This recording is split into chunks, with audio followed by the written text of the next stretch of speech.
Iniziamo questa settimana, questo lunedì, con una bella notizia. C'è un altro vertice in provincia, almeno al momento solo il presidente, poi si farà il consiglio provinciale. È stato eletto Marco Donadel della Lega al posto di Muraro, che appunto non poteva più ricandidarsi, perciò facciamo gli auguri al nuovo presidente della provincia, Marco Donadel, che è anche sindaco di Roncade. Noi l'abbiamo conosciuto, era anche assessore a Mogliano, devo averlo avuto anche ospite se non ricordo male, perciò mi raccomando Presidente, tanti auguri, perché lavoro da fare ce n'è tantissimo. Io non so come facciano a far sia i sindaci che i presidenti della provincia. Certo, ho i sindaci che dico dovrei stare qua 24 ore su 24. Comunque, misteri della politica naturalmente. Allora leggiamo questi bigliettini di auguri, ormai siamo alla fine. Grazie Mirella per quello che fai per me e la mia famiglia. Sei una persona speciale, ti auguro buone feste, grazie ancora. Un ringraziamento a tutti voi che ci date la spesa e un supporto. Tanti auguri di buone feste e un felice anno nuovo. Ecco, sono persone che vengono al Banco Solidale perché appunto neppure con 2 stipendi riescono ad arrivare a fine del mese. Abbiamo affitti altissimi, pensioni bassissimi, stipendi bassissimi e la vita sempre più cara. Ne parleremo questa mattina con Sirio Martin, Presidente Confartigianato Metropolitana Venezia. Grazie Presidente di essere qui. E saluto anche Sergio Leonardi, Presidente Associazione Italiana Leucemia AIL, una persona molto cara a Mirella perché è un mondo del volontariato dove veramente sono in prima linea e cercano di dare il massimo supporto a quelle fragilità, specialmente in caso di malattie così gravi. Ecco, avere una mano, un sorriso, un ascolto per chi sta veramente male. Delle volte arriva prima il mondo del volontariato perché la persona magari si confida di più col volontario che non con i familiari, poi sentiremo anche cosa ne pensa il nostro Sergio Leonardi, perciò grazie da parte di tutti noi per quello che fate, Presidente Leonardi. Allora, Sirio Martin, cosa ci racconta Sirio Martin? Queste imprese, questa metropolitana, vorrebbero fare anche un unico sindaco, vorrei sapere anche cosa ne pensa un sindaco per tutte e tre. Io ero piccola che si parlava di metropolitana e superficie, se ne sono passati, è sempre metropolitana è rimasta, per fortuna non hanno cambiato il nome, perché di solito cambiano i nomi ma si rimane fermi. Cosa ci racconta? Com'è la situazione?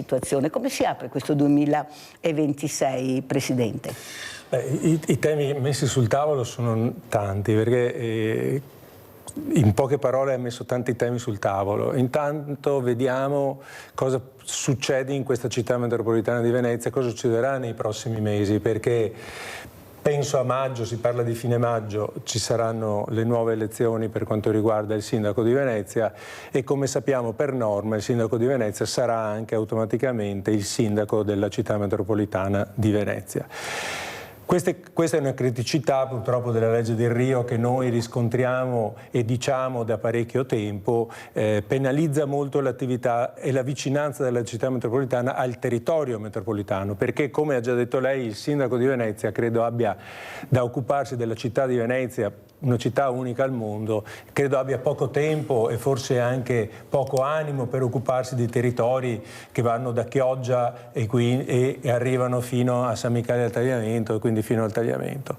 E quando si occupa della propria città ha già molto da fare, problemi ne ha. Per fortuna hanno anche tante risorse e quindi che faccia quello. Bisognerebbe che ci fosse qualcos'altro che si occupa del resto del territorio. Attualmente la legge non lo prevede, sappiamo benissimo come si compone il Consiglio metropolitano, è composto dai sindaci dei comuni e poi normalmente viene eletto un vice sindaco fra questi. Ecco, in questo momento bisognerebbe che il prossimo vice sindaco potesse occuparsi in maniera diciamo così, principalmente della città metropolitana. Bisognerebbe che gli altri sindaci ovviamente magari se potendo delegassero alcune attività e che poi anche la città metropolitana potesse avere risorse sufficienti per risolvere alcuni problemi che ci sono. Uno lo dico, ma poi ce ne sono tanti altri, sono le infrastrutture. Mancano infrastrutture sia materiali che anche infrastrutture digitali. Il nostro territorio ha bisogno di una crescita forte e quindi non basta che ci siano infrastrutture adeguate, devono essere infrastrutture all'avanguardia. Arriveremo in ritardo di 10 anni sul troncone terza corsia, per dirne una, tra San Donato e Portogruaro. Mancano tutti i collegamenti col mare, che sia Bibione, che sia Caorle, che sia Jesolo e che sia anche sottomarina, non dimentichiamoci.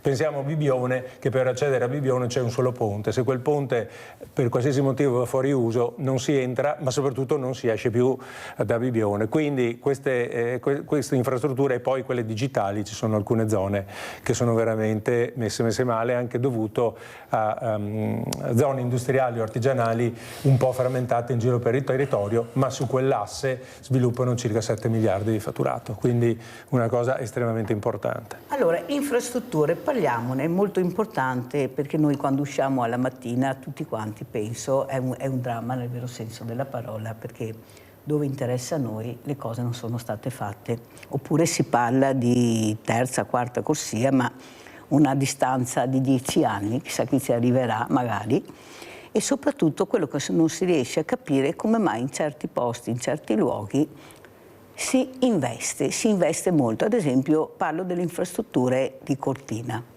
Io ho avuto i trasportatori, un presidente dei trasportatori, il quale ha detto: a noi non servono di sicuro, noi non sappiamo cosa farci di quelle infrastrutture perché non servono.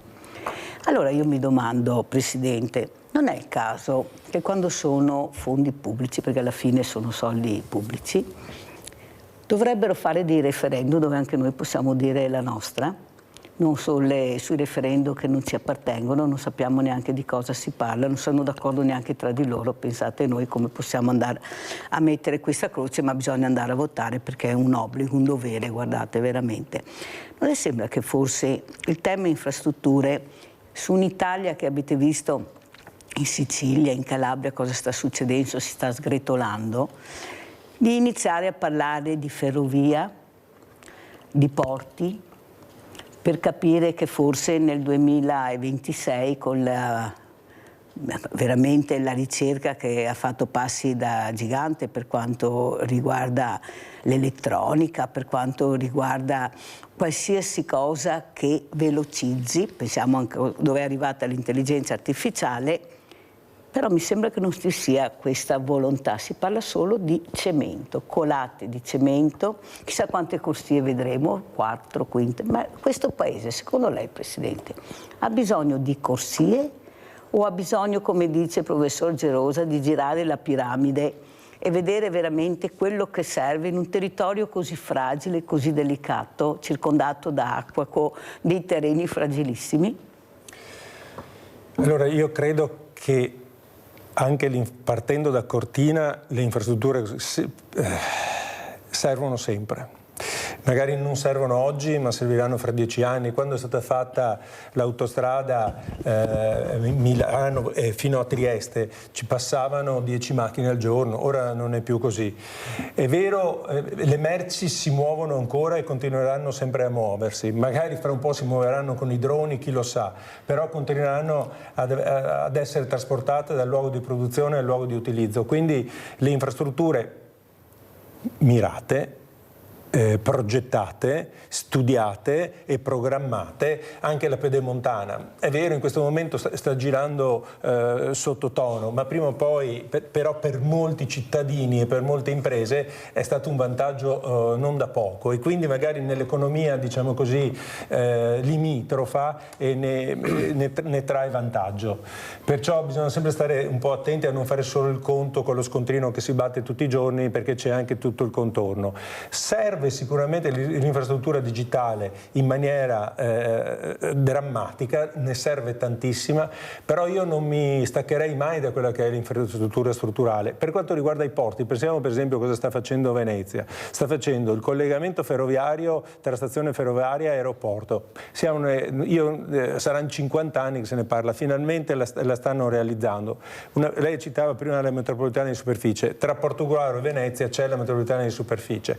È chiaro che poi abbiamo, tornando alle ferrovie, non è possibile che non ci sia l'alta velocità tra Trieste e Venezia e tra Venezia e Milano, però è anche vero che se il treno deve fermarsi a ogni comune, cioè ogni 10 chilometri, non può fare l'alta velocità. Ci vogliono strategie di sistema, strategie di territorio estremamente importanti, e quindi qua serve la politica per fare in modo che Città Metropolitana di Venezia diventi un luogo attrattivo, perché c'è questo tema di comune di confine, no? Che sta tornando alla ribalta.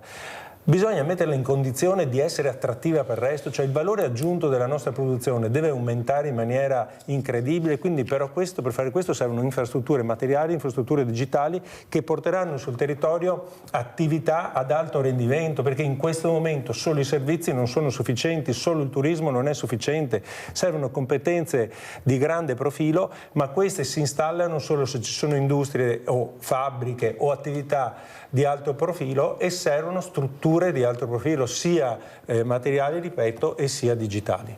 Sentiamo anche Sergio Leonardi cosa ne pensa. Ecco, partiamo adesso e parliamo di sanità.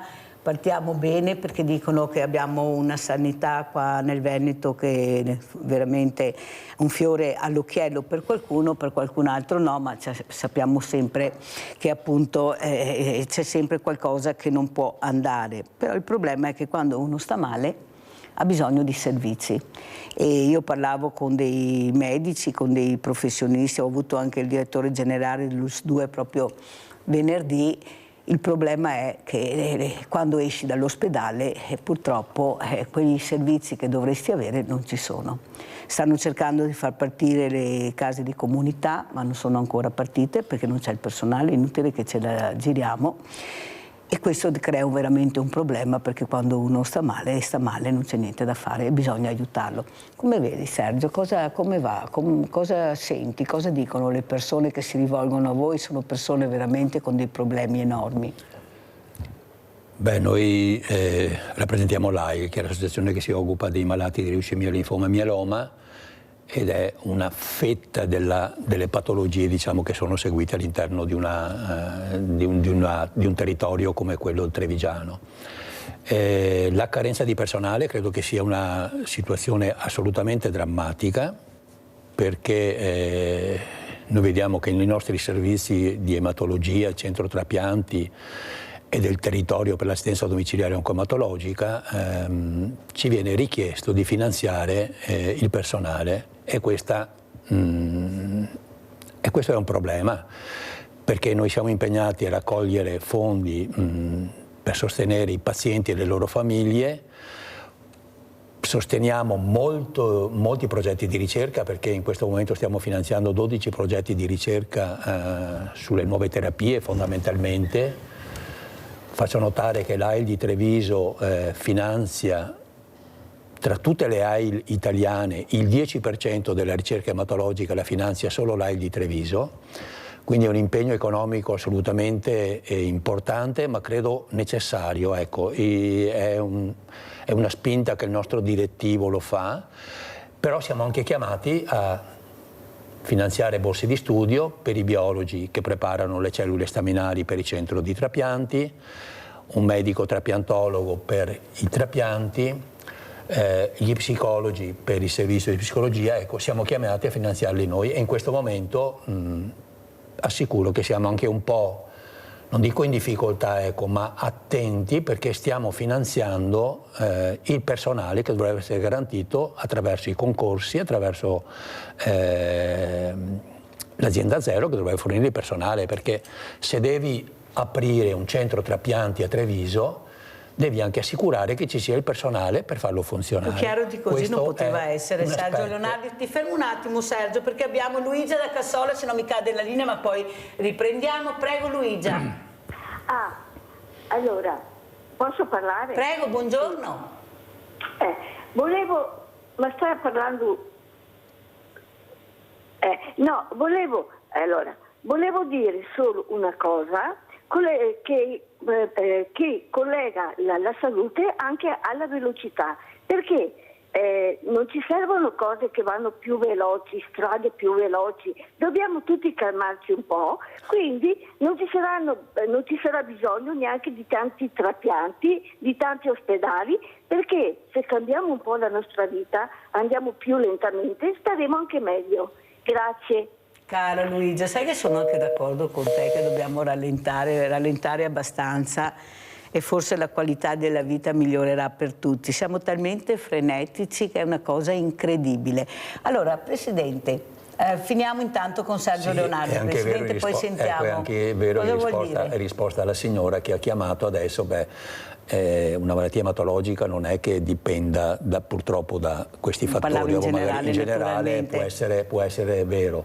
I malati che hanno bisogno di un trapianto perché hanno una malattia che è causata da cause genetiche e poi anche da fattori ambientali, per carità, e quindi è importante. Ecco, rispetto alle nuove terapie, per esempio, oltre al trapianto ci sono nuove terapie con le CAR-T, che è una fonte terapeutica innovativa e recente con le terapie molecolari, e che permette di poter far guarire le persone utilizzando le risorse che ha il malato, e quindi i linfociti che vengono estratti attraverso le staminoaferesi, vengono ingegnerizzati e rinforzati perché diventino loro come fonte di cura per le malattie, vanno a bersaglio delle malattie delle cellule tumorali e quindi della malattia.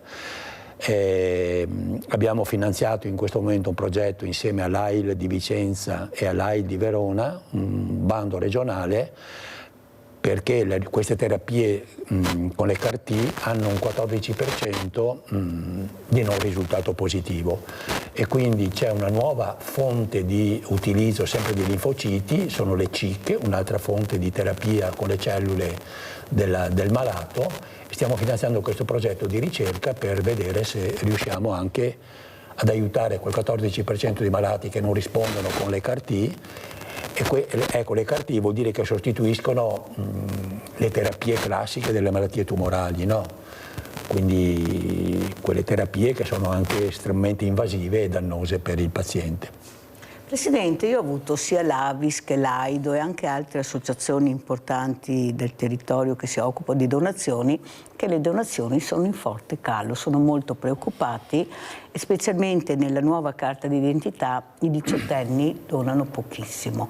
Forse è un meccanismo che bisogna rivedere per intrigarli di più, oppure la paura, cosa c'è, come mai non funziona? Allora sì, oppure è vero se andate nelle scuole da anni, tutti quanti, cercate di trasmettere un messaggio anche importante. Prego. Allora, a tal proposito, noi partiamo proprio venerdì prossimo con il nostro progetto Ogni nodo è un dono. È un progetto che facciamo con le scuole superiori, l'abbiamo fatto l'anno scorso al Da Vinci, quest'anno lo facciamo all'Istituto Fermi, un progetto PCTO, un progetto quindi di quelli alternanza scuola-lavoro. I ragazzi saranno impegnati a percorrere con noi un percorso di circa 30 ore, con interventi di formazione ma anche attività, e poi alla fine questi ragazzi devono portare sulla carta 50 nuovi donatori e iscriversi all'Avis per donare sangue. L'anno scorso l'hanno fatto per iscriversi all'albo nazionale, anzi mondiale, per le cellule staminali con l'ADOCES, e quest'anno invece li orienteremo a iscriversi all'Avis perché c'è questa carenza di afflusso al dono del sangue. Ci sono anche là, però mi sembra all'interno del dono del sangue, delle difficoltà sempre per il personale, che non è sempre sufficiente per la raccolta del sangue, quindi bisogna spingere anche in quel senso per avere personale per la raccolta del sangue. Quindi il nostro progetto quest'anno orienterà i ragazzi a trovare 50 donatori e iscriversi all'Avis per donare il sangue. È una piccola risposta che noi come AIL possiamo dare. I nostri malati hanno bisogno sicuramente dell'Avis perché hanno bisogno di piastrine, di globuli bianchi, della donazione delle cellule staminali perché si fanno al centro trasfusionale con le staminoaferesi, quindi con l'Avis abbiamo un ottimo rapporto e la necessità di supportare anche il dono del sangue. Per l'AIDO invece c'è la risposta che possono dare dichiarando nel rinnovo della tessera della carta di identità, della carta di identità, possono dare l'adesione perché dando la propria disponibilità a donare i propri organi in caso purtroppo di morte, ma che possano essere messi a disposizione della scienza per poter essere donati a delle persone e dare nuova vita ad altre persone.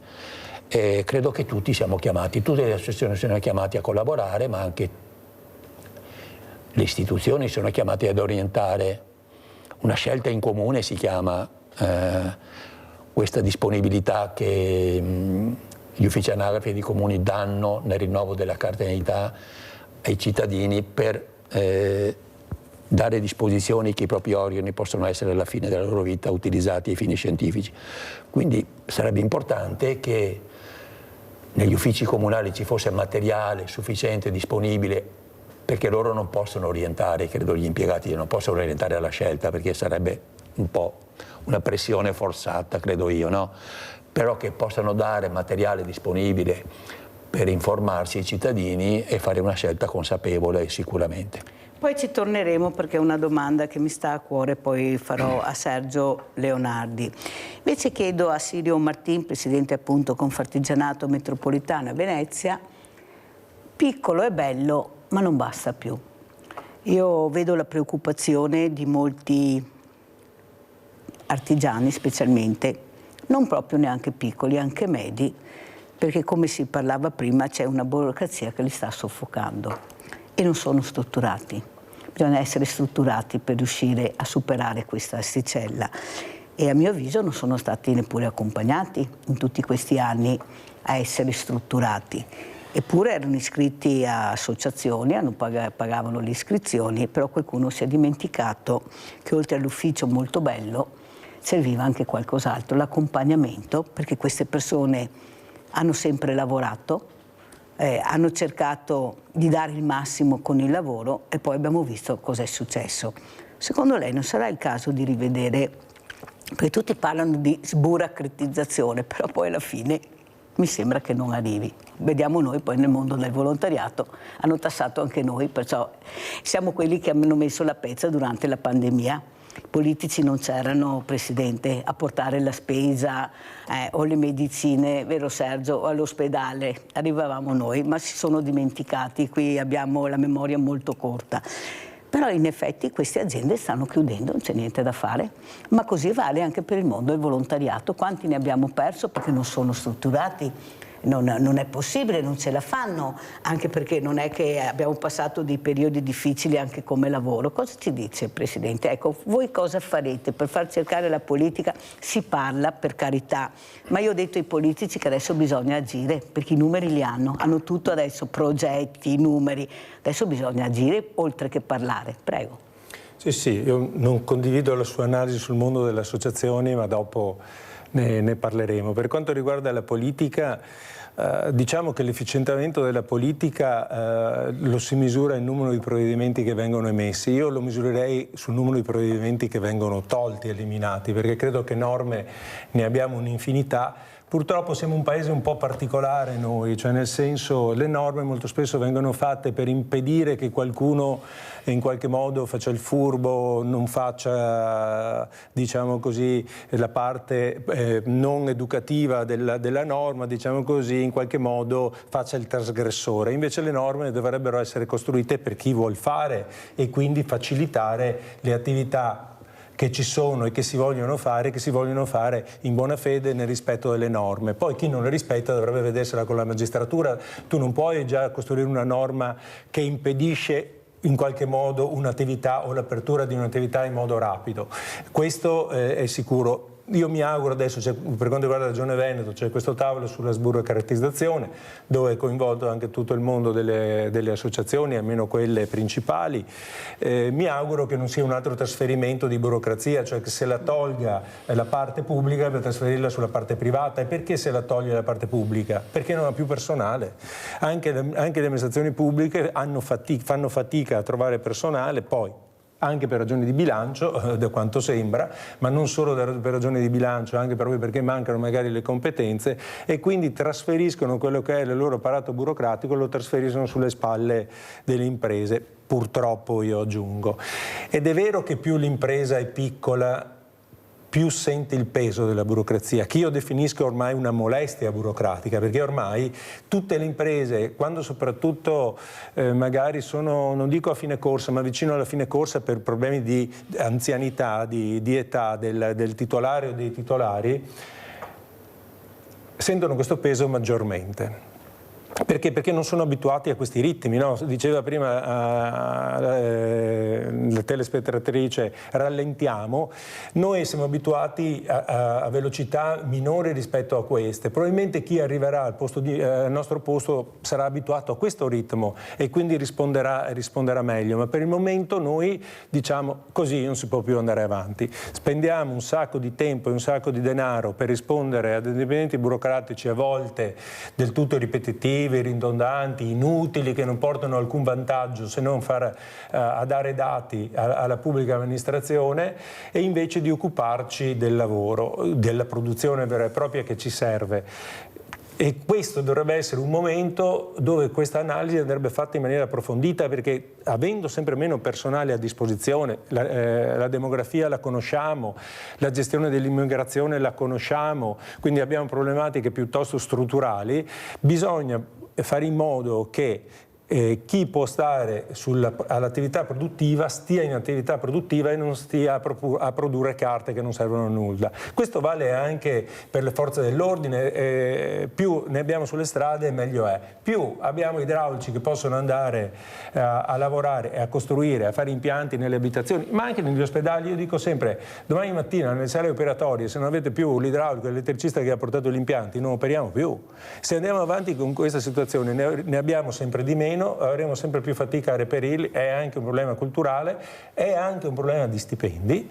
Come ho detto prima, la nostra produzione deve crescere, la nostra qualità della produzione deve crescere per poter mantenere e avere stipendi maggiori. Per quanto riguarda il mondo delle associazioni, non è vero che il mondo delle associazioni non ha accompagnato, queste imprese ci sono ancora, più o meno sono il 97% delle imprese italiane, sono sostenute in maniera notevole dalle associazioni che si fanno carico, non gratuitamente, perché poi economicamente pesano sulle imprese, di alcune attività burocratiche che dovrebbero svolgere le imprese e che svolgono per conto loro le associazioni di categoria.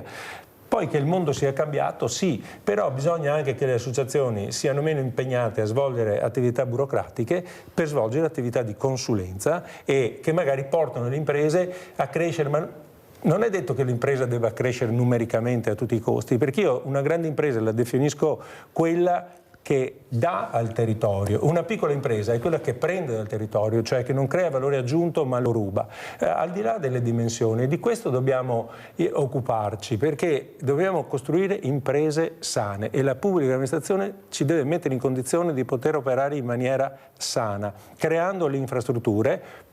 E soprattutto non abbiamo bisogno di contributi ad hoc, di voucher, abbiamo bisogno di infrastrutture in modo tale che le imprese possano creare economia e lo sanno fare, piccole o grandi che siano. Forse il tema in Italia è che ci mancano delle grandissime imprese più che il problema delle piccole imprese, che continuano anche a fare attività sociale non da poco. Immaginiamoci quanto il ruolo che hanno i negozi e le botteghe artigiane anche nel controllo della, diciamo così, della quotidianità, del paesaggio, del paese, e quante volte intervengono magari dalla persona anziana che ne hanno bisogno. Voglio vedere se la persona anziana si rivolge a una multinazionale, in quanto tempo interviene e a che costi. A volte il nostro artigiano va, la trova e dice guarda signora lasci stare, il rubinetto ce l'avevo in magazzino, non mi deve niente.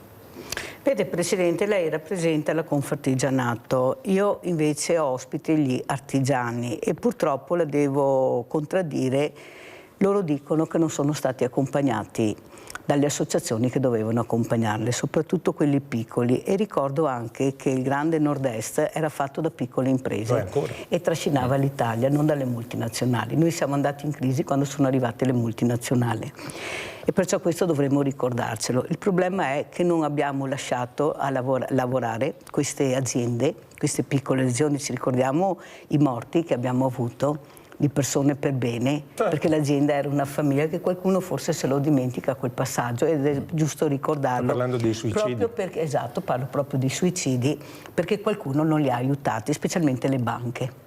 Però è facile dimenticare in questo paese. Ricordavo prima e dicevo che abbiamo la memoria corta, molto corta.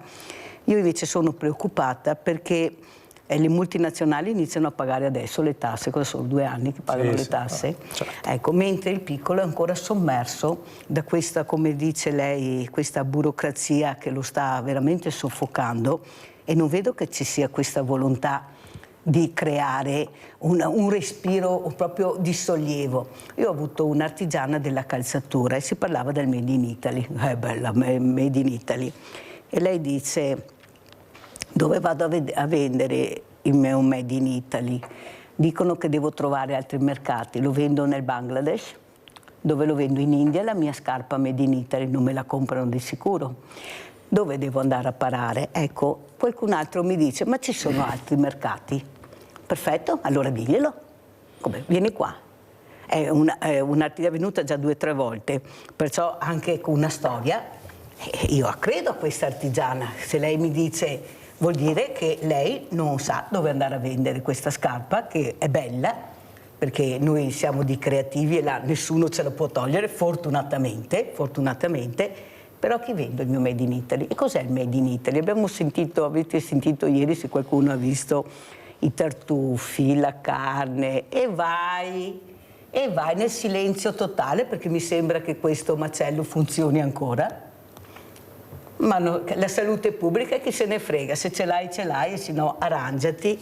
Questo mischiare tutte queste cose, ecco, qui in Italia siamo proprio un paese di molti furbi. Il problema è che il furbo va avanti, quello che si comporta bene, caro Presidente, certo, rimane indietro. Allora io penso che le associazioni di categoria dovrebbero fare proprio questo, fare squadra, sì, perché anche tra di voi siete tanti, o si riesce più a capire uno da una parte, come noi nel mondo del volontariato, però c'è qualcuno che questo va bene, che è la politica, perché più divisi siamo e meglio sta la politica. E io invece dico che sarei anche stanca di sentire questo, perché ci dicono fare squadra, e voi la fate squadra? Cioè, quello è il problema. Quando questa artigiana mi dice: dove vado a vendere la mia scarpa Made in Italy, vuol dire che lei ha detto sono supportate. Ebbene, non mi sembra, perché questa artigiana avrebbe dovuto dire: per fortuna che ho le associazioni di categoria che ci danno il respiro per tirare avanti. Allora, com'è sta storia, sta squadra? Tu ti dico fate squadra, ma forse, come dice il professor Gerosa, che sono così contenta che sia diventato assessore alla sanità, almeno abbiamo qualcuno che conosce il pezzo, perché di solito non funziona neppure là così. Cosa dobbiamo fare? Fare squadra con chi? Per chi e come, Presidente? E allora infatti dicono fate squadra, non facciamo squadra, cioè, quindi è già il problema della terza persona, c'è già tutto. Tutti dicono agli altri che devono fare filiera, squadra, poi sono i primi a non farlo. Politica e anche il mondo delle associazioni, non mi tiro assolutamente indietro. Riguardo all'artigiano che dice di non essere accompagnato, perché questo è un tema estremamente interessante, io credo che lui volesse dire che forse le associazioni non riescono ad avere quella spinta politica per fare in modo che alcune norme non passino. E questo lo dico anch'io, perché noi siamo molto bravi a gestire la norma, quindi diciamo così, il provvedimento che devi in qualche modo, a cui devi in qualche modo adempiere e aiutare l'artigiano a farlo. Siamo un po' meno bravi a impedire che questo adempimento arrivi sul tavolo, e questo dipende forse da un allontanamento dalla fine della Seconda Repubblica delle associazioni dal mondo della politica, e quindi a volte manca un dialogo stretto, ma non solo il dialogo stretto, a volte anche una contrapposizione forte contro determinati provvedimenti, perché noi non dobbiamo essere contenti quando determinati provvedimenti vengono licenziati, dobbiamo fare di tutto perché determinati provvedimenti che appesantiscono, come abbiamo detto prima, gli adempimenti burocratici che sono già notevoli, messi sulle nostre spalle, vengano emanati. Noi, questo, se qualcuno dice questo, ha perfettamente ragione, e su questo noi ci stiamo attrezzando, dobbiamo attrezzarci sempre di più. Torno al riferimento della città metropolitana che andrà al voto. Io ho già detto, guardate, quello che manca in questo momento è la città metropolitana, un ente di secondo livello, quindi non elettivo, manca un confronto con il mondo delle associazioni. Questa è la cosa che ci fa penare di più. Quindi avviciniamo questo mondo, facciamo in modo che ci sia il confronto. Lei diceva prima, poi bisogna sulle infrastrutture sentire i cittadini. Certo, ma soprattutto prima le attività economiche. Non possiamo fare infrastrutture che vengono pensate dai politici, come stanno facendo anche adesso, si pensa andiamo a destra, andiamo a sinistra. Bisogna che il tessuto economico venga assolutamente coinvolto. Internazionalizzazione è una parola lunga e complicata, ma è complicato anche fare internazionalizzazione. Chi dice cambia il mercato. Creare un mercato non bastano 3 mesi, ci vogliono anni, perché bisogna essere presenti, bisogna trovare il filone quello giusto, bisogna trovare gli stakeholder giusti, poi soprattutto in determinati paesi il confronto è con le istituzioni più che con i privati, quindi bisogna essere accompagnati non solo dal mondo delle associazioni ma all'ente istituzionale. Regione Veneto aveva una meravigliosa struttura sull'internazionalizzazione che per motivi forse futili era Zaia ha in qualche modo decimato. La Regione Veneto, scusate, Veneto, non vorrei aver detto Friuli. No, ho detto Veneto. Bene, ecco. La Regione Veneto non può prescindere, visto il numero di imprese che ha, riguarda poco magari Venezia, ma riguarda molto di più Treviso, Vicenza, dove ci sono aziende artigiane più propense all'esportazione, non crei una struttura efficiente, efficace e dal punto di vista numericamente valido. Abbiamo Spinelli in linea, chi sei? Sì, buongiorno Mirella, io sono Antonia, volevo fare un messaggio sulla sanità perché ho avuto... Prego Antonia. Buongiorno a tutti, io volevo fare un messaggio sulla sanità che è una cosa vergognosa quello che sta succedendo dentro negli ospedali del Veneto qua. In più ospedali sono stata, in questo momento ho una persona cara dentro, io ho visto delle cose bruttissime che fanno male. Assistenza zero al personale, a povera gente. Va bene che gli anziani sono di peso per questa società moderna, sono un costo, sono di peso, però quando una persona, Mirella, viene ricoverata in un ospedale ha diritto dell'assistenza. Io non posso trovare andare a trovare una persona cara e la prima roba che entro in stanza mi dice mi dai da bere un bicchiere d'acqua e questa aveva la lingua secca e la bocca secca. Sul letto una persona non autosufficiente, ha bisogno di assistenza. E incanto a lei un'altra signora, amputata, non dico cosa, non dico il motivo, una signora che aveva bisogno di assistenza. Io sono stata là 2 ore e nessuno è entrato. Sono entrati quelli a portare il vassoio del cibo, che non sono quelli che lavorano nell'ospedale. Messi i vassoi, nessuno si è degnato di vedere se persone mangiavano o non mangiavano. La persona accanto alla mia parente non era in grado da mangiare sola, lei ha buttato tutto per terra. Sono venuti dopo 1 ora quando raccolgono i vassoi e si sono anche lamentati perché aveva buttato tutto per terra. Allora io dico, va bene, gli infermieri devono essere preparati, tu non sei infermiera, sono arrabbiata per quello perché mi sento offesa da queste figure. E questi infermieri hanno l'obbligo di vedere se le persone hanno bevuto, sono idratate, se hanno mangiato. Quando scrivono una consegna, cosa scrivono? Che hanno mangiato. Una persona diabetica, se non mangia ti devi rendere conto che devi sapere se mangia o non mangia, o no? Allora, lì non si è visto nessuno, non faccio nomi quale ospedale, non faccio nomi neanche in quale reparto, però chi ha le competenze, i dirigenti della sanità devono prendere in mano questa situazione, perché è vergognoso,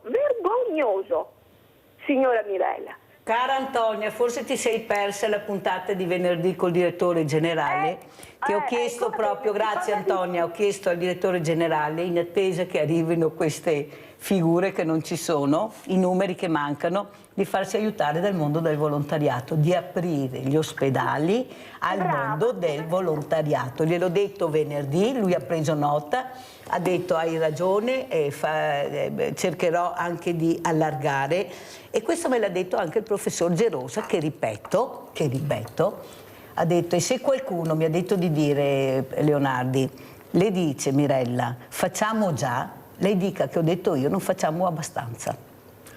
Allora, vede Leonardi, il problema è che quello che dice Antonia è vero. Sì. È vero perché l'ho visto anch'io, l'ho detto venerdì, il problema è che non vogliono che facciamo squadra, perché siamo 700 associazioni di volontariato, preparatissimi, molto professionali, volontari quasi tutti, alla fine se non ci chiamano cosa facciamo? Ma spiegami perché non ci chiamano. Perché non ci chiamano i tavoli regionali e vanno sempre i soliti noti? Tu lo sai come la penso, no? Ecco, perché questo? Perché la squadra non deve essere fatta, perché se formo la squadra diventa importante, la squadra dei numeri, la squadra non la posso pilotare, non la posso dirigere. E questo invece, se sono cani sciolti, dirigo molto bene, anzi penalizzo. Così risolvo il problema, e io penso che se va avanti così ci sarà il re, la regina, i principini, tutto il resto sarà noia. Ma il mondo del volontariato è quello che ha tenuto in piedi il paese, che tiene in piedi i sindaci, gli amministratori. Chi è che tiene in piedi questo mondo? Allora, tu vivi nel mondo dell'ospedale, come vedi la situazione? Perché è vero quello che dici, per carità.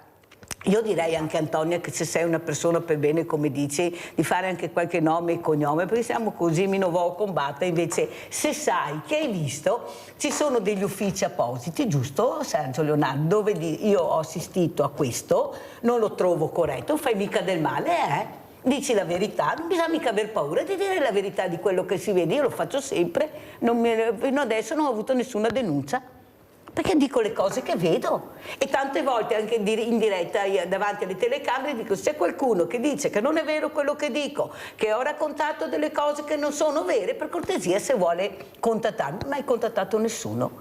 Allora c'è qualcosa che non torna, perché non si riesce a capire, ecco, l'importanza del mondo del volontariato che c'è per aiutare poi alla fine. Sergio Leonardi, siamo per aiutare. Sì.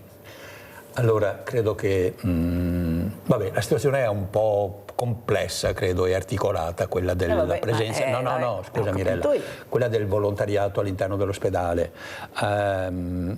Allora, c'è stato anche il Covid.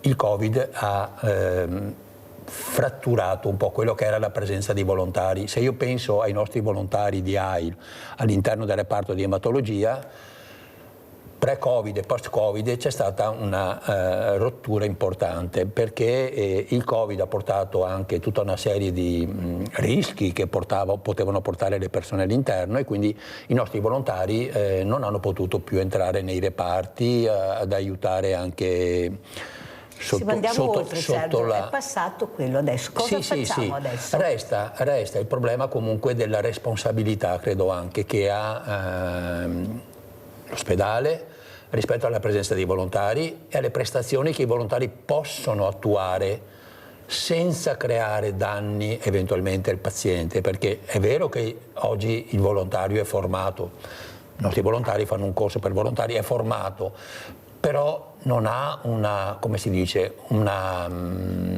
specifica professionalità che può esercitare, fino a un certo punto. Parliamo io e te allora, visto che l'ho avuta.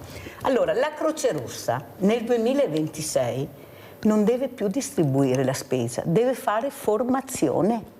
Perché abbiamo già i banchi alimentari, le parrocchie che fanno questo, la Croce Rossa che è strutturata, e dove ci sono anche molti giovani che non vedo da nessun'altra parte, forse perché gli intriga, perché diventano protagonisti, deve fare formazione, deve andare all'interno degli ospedali.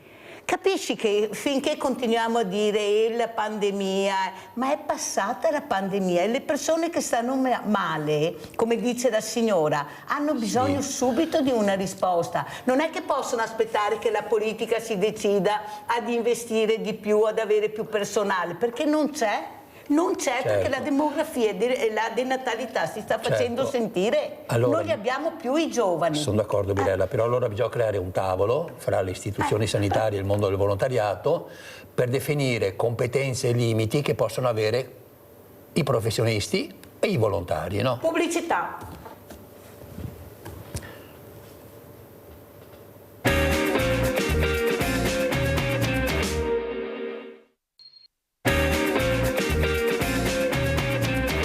Siro Martini, sentiamo anche cosa dice, dopo aver sentito anche Leonardi per quanto riguarda la sanità, ma però prima si parlava il cittadino, lei diceva non può, ma il cittadino è anche un lavoratore, un imprenditore, un artigiano, perciò io dico facciamo votare i cittadini, perché abbiamo i numeri per votare e sappiamo quello che funziona e non funziona. Però vedo poca partecipazione, e lo vediamo anche dalle elezioni. cioè nessuno va più a votare, ci sarà pure un motivo. Ma cos'è secondo lei che dovremmo fare anche come imprese per capire l'importanza invece di andare a votare, di esprimere la propria opinione nel bene, nel male? Perché se andiamo avanti così, cioè non è che ci facciamo del bene, quello che forse qualcuno non capisce è che se non va a votare fa del male e non del bene a se stesso e a tutti gli altri. Si può fare per cominciare a intrigare quel popolo italiano che è anche bravo, dobbiamo dire anche la verità, perché siamo anche bravi, e soprattutto cambiare questa piramide. Anche nel mondo dell'impresa, cosa si potrebbe fare? I giovani, intrigare di più i giovani. Allora, partiamo da un concetto. Noi siamo una democrazia rappresentativa, quindi lavoriamo su delega, quindi io dico che chi è delegato a fare deve prendersi le responsabilità anche di decidere. Non è che possa fare una consultazione quotidiana con i 60 milioni di italiani, perché altrimenti non faremo niente. E anche perché su certi temi, prendiamo quello energetico di cosa è stato 15 anni fa, Trivelle. Ma o il Trivelle, andiamo più indietro anche sul nucleare, no? Chiedere, è vero che è piacevole chiedere ai cittadini ci tolgono la responsabilità, però il futuro e tutto quello che sta avvenendo adesso nel mondo è per reperire energia, perché quello che dicevo prima, intelligenza artificiale chiede montagne di energia, quindi il mondo si sta muovendo per acquisire energia. Forse il tema del nucleare era un tema che andava affrontato in maniera un pochino più professionale e meno di pancia, perché poi il cittadino molto spesso, e anche la piccola impresa, perché è vero, l'imprenditore è cittadino, il cittadino è imprenditore. E questo non voglio dire che in alcuni temi non si possa consultare la cittadinanza, ma in alcuni temi che sono soprattutto, diciamo così, etici, io affronterei il tema con la cittadinanza. Quelli tecnici o tecnologici io ho votato, ho dato delle deleghe a rappresentarmi, che facciano bene, utilizzano bene queste deleghe, poi io devo avere però la possibilità 5 anni dopo di votare un altro se non hanno eseguito bene, e probabilmente l'imposizione dall'alto delle liste non funziona, è un'altra anomalia. La riduzione dei parlamentari secondo me è un'altra anomalia, perché significa avere meno rappresentanti vicini al territorio, e invece ne avremo bisogno di avere interfacce, di avere interlocuzioni frequenti e con rappresentanti a Roma e non solo a Roma che conoscono il territorio, perché se non lo conoscono fanno veramente molto fatica anche a capire determinate dinamiche.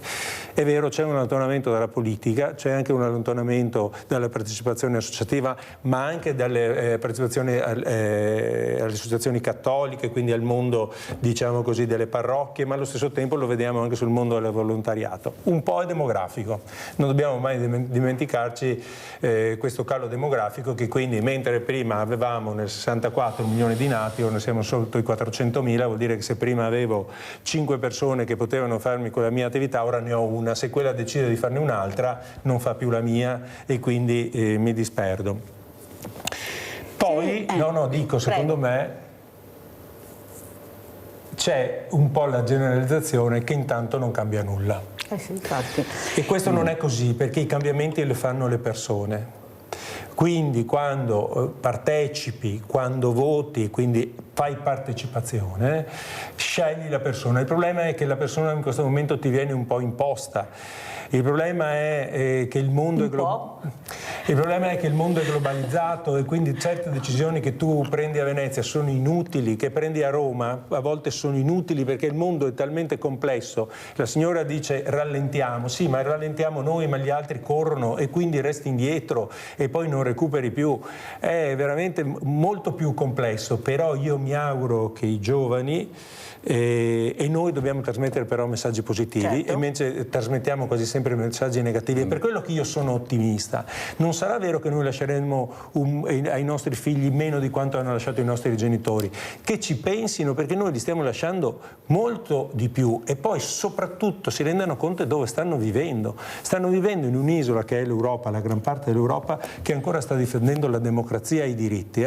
Questo io ritengo che non sia poca cosa. Si guardino in giro per il mondo cosa invece sta succedendo, e solo per questo devono iniziare a partecipare, devono essere ottimisti, perché questo porterà solo vantaggi, porterà solo a una vita sicuramente sempre migliore. Ma infatti sono loro che protestano nel bene e nel male, dopo non guardiamo quelle fasce estremiste che sono un'altra cosa, però mi sembra che quando noi vediamo queste manifestazioni sono i nostri giovani, per fortuna, ecco, io dico che ci sono e che ci mettono la faccia anche per quelli che sono a casa e che ci criticano. fanno, perché è per la comunità che fanno questo, non fanno per loro, questo dobbiamo ricordarlo a qualcuno. Andiamo a vedere questo confortigianato proprio a Venezia, allarme anziani, visto che parlavamo dei diversamente giovani.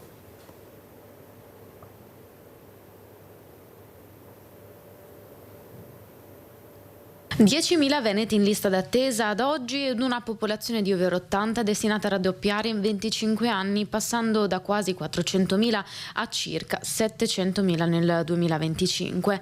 Sono solo alcuni dei numeri emersi nel corso del convegno promosso da ANAP Veneto a Quarto d'Altino, dedicato ai nodi della sanità e dell'assistenza nel futuro di una società sempre più longeva. In un paese e in una regione che invecchiano, la politica deve mettere questo tema al centro. Per questo ANAP Veneto chiede con forza alla nuova giunta regionale di tornare a istituire 2 assessorati distinti. Bisogna veramente ritornare come una volta, avere 2 assessorati, perché è troppo importante. Promuovere dunque una cultura dell'invecchiamento attivo che non si limiti all'assistenza ma favorisca la partecipazione, la prevenzione e la dignità della persona. Confidiamo ancora, seppure le speranze si stanno riducendo, di trovare un accordo con la Regione, di poter organizzare al meglio l'assistenza territoriale veneta. Come medici di famiglia siamo in prima linea, sia per quanto riguarda gli ambulatori aggregati dei medici, sia per quanto riguarda le case di comunità. Mancano almeno 600 medici di famiglia in Veneto e altri lasceranno entro il 2027, ma se si guarda al futuro i giovani stanno abbandonando la professione all'ingresso e durante la scuola, circa il 20%. Bisogna intervenire innanzitutto a livello culturale, in maniera tale che noi altri stimoliamo i ragazzi che crescono e che si approcciano alla scuola ad intraprendere un cammino formativo. C'è bisogno di questo piano perché solo invecchiando in modo attivo riusciamo a tenere lontano il rischio di arrivare a una condizione di non autosufficienza. Ci troveremo di fronte a uno scenario sul quale io credo oggi bisogna mettere in campo tutte le politiche possibili, ma consapevoli che non riusciremo a risolvere il problema. Siamo arrivati tardi alle soluzioni per arginare questo problema. Allora, Presidente Leonardi, come commentiamo questo servizio? Ormai siamo in chiusura, prego. Che gli anziani possano essere valorizzati al meglio è indubbio.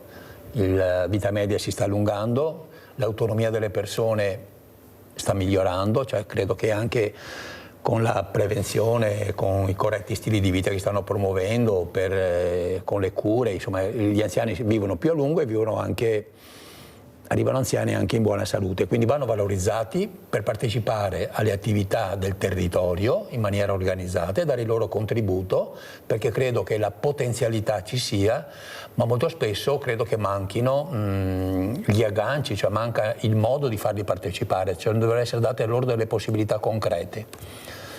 Questo chi lo deve fare secondo te? Le istituzioni insieme con le associazioni, tutti insieme, la comunità lo deve fare. La squadra? La squadra. E dai questa squadra. Se posso permettermi, qualche squadra a parte, mi sembra di essere all'inizio dei vaccini, che diceva che era quel virologo, e i cavalli sono partiti, vedremo chi arriverà, il primo, il secondo, ma arriverà qualcuno, speriamo che qualche squadra arrivi. Vai, posso dire 2 cose, visto che stiamo in chiusura, volevo ricordare a chi ci ascolta che il 20, 21 e 22 di marzo avremo la campagna delle uova di Pasqua e quindi in tutte le piazze della provincia di Treviso 185 postazioni, 650 volontari offriranno le uova di Pasqua, che è una fonte di raccolta per l'AI per sostenere un po' i progetti di cui vi ho accennato prima. E poi quest'anno il Treviso festeggia i suoi 40 anni di attività in AI Treviso. Quindi faremo il 19 di giugno una manifestazione in sede della provincia per fare un po' memoria di questo percorso e per dare valore anche a chi ha fondato l'Avis. Ricordo che la signora Teresa Peloschi, che ha fondato l'Avis, ha fatto arrivare l'ematologia a Treviso e quindi è stata una risorsa importantissima, quindi credo che vada ricordata per questo suo lavoro. Vedete, Mirella legge i biglietti di Natale, ma siamo già a Pasqua, come avete sentito manca pochissimo, perciò a Pasqua leggerò quelli ancora di Natale se va avanti così. Grazie a Sergio Leonardi, Presidente AIL. Abbiamo Mirella da Verona, vai Mirella. Ciao Mirella, buongiorno ai tuoi ospiti. Ciao. Non so se sia l'argomento di oggi, ma non ti preoccupare. fatica a prendere la linea, te lo dico. Parlavamo delle uova di Pasqua. Io ho fatto una vita, adesso sono vecchia, ma vecchia assai. Ho fatto volontariato una vita. Però ieri sera vedo nelle trasmissioni, perché ne seguo un po' tutti i dibattiti che mi piacciono più di un qualche film. Ho visto a Bologna cosa è successo, a Torino. Sì, a Torino mi sembra. Ma ti sembra una cosa normale? Allora le nostre autorità, lo Stato, i nostri veneti, le nostre autorità, devono prendere in mano la situazione di questi giovani. Questi centri sociali si innesca dentro delle cose perché, Mirella, il fatto è che non hanno tanta voglia di lavorare. Non capiscono che per mangiare e vivere la vita si deve lavorare.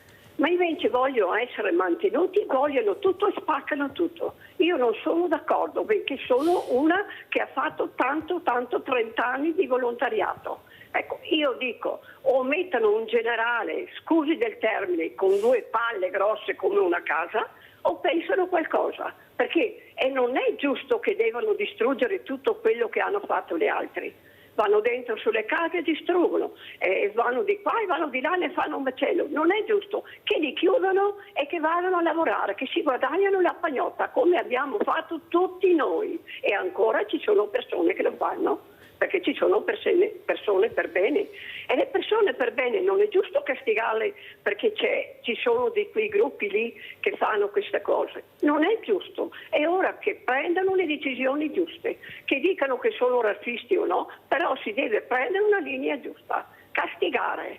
E tutti quelli che non sono italiani, se lavorano, vengono qua. Io sono pienamente d'accordo, perché io ne ho aiutato, sai, ho dato le borse a tante persone, come che hai fatto te, tante. Ecco, però si mandano nei loro paesi e si ritengono loro, perché di italiani ne abbiamo abbastanza.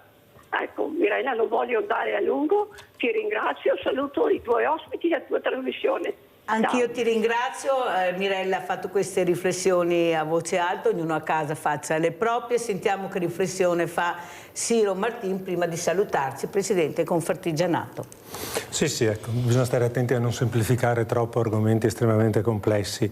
Io ritorno sul tema della squadra che è venuto fuori, perché poi le associazioni in realtà che conosciamo, quelle principali, il mondo del primario, quindi l'agricoltura, il mondo dell'artigianato, del commercio, turismo e dell'industria, non è vero che non facciano squadra, perché hanno un luogo deputato dove si incontrano periodicamente, direi una volta al mese, che sono le Camere di Commercio. La Camera di Commercio di Venezia e Rovigo ha appena rinnovato i propri consigli, e lì dentro ci sono tutte le associazioni di categoria datoriali, e non solo, anche quelle dei sindacati, dei consumatori e anche del credito, che siedono o in giunta o nel consiglio. Tra un po', penso a metà anno, vada a rinnovo anche, o a fine 26, insomma, comunque prima o dopo l'estate va a rinnovo anche Camera di Treviso Belluno, che fra le altre cose sono 2 Camere del Veneto che hanno accorpato i territori, e lì è il momento di confronto serio, propositivo e veritiero del mondo delle associazioni. Forse è un po' troppo,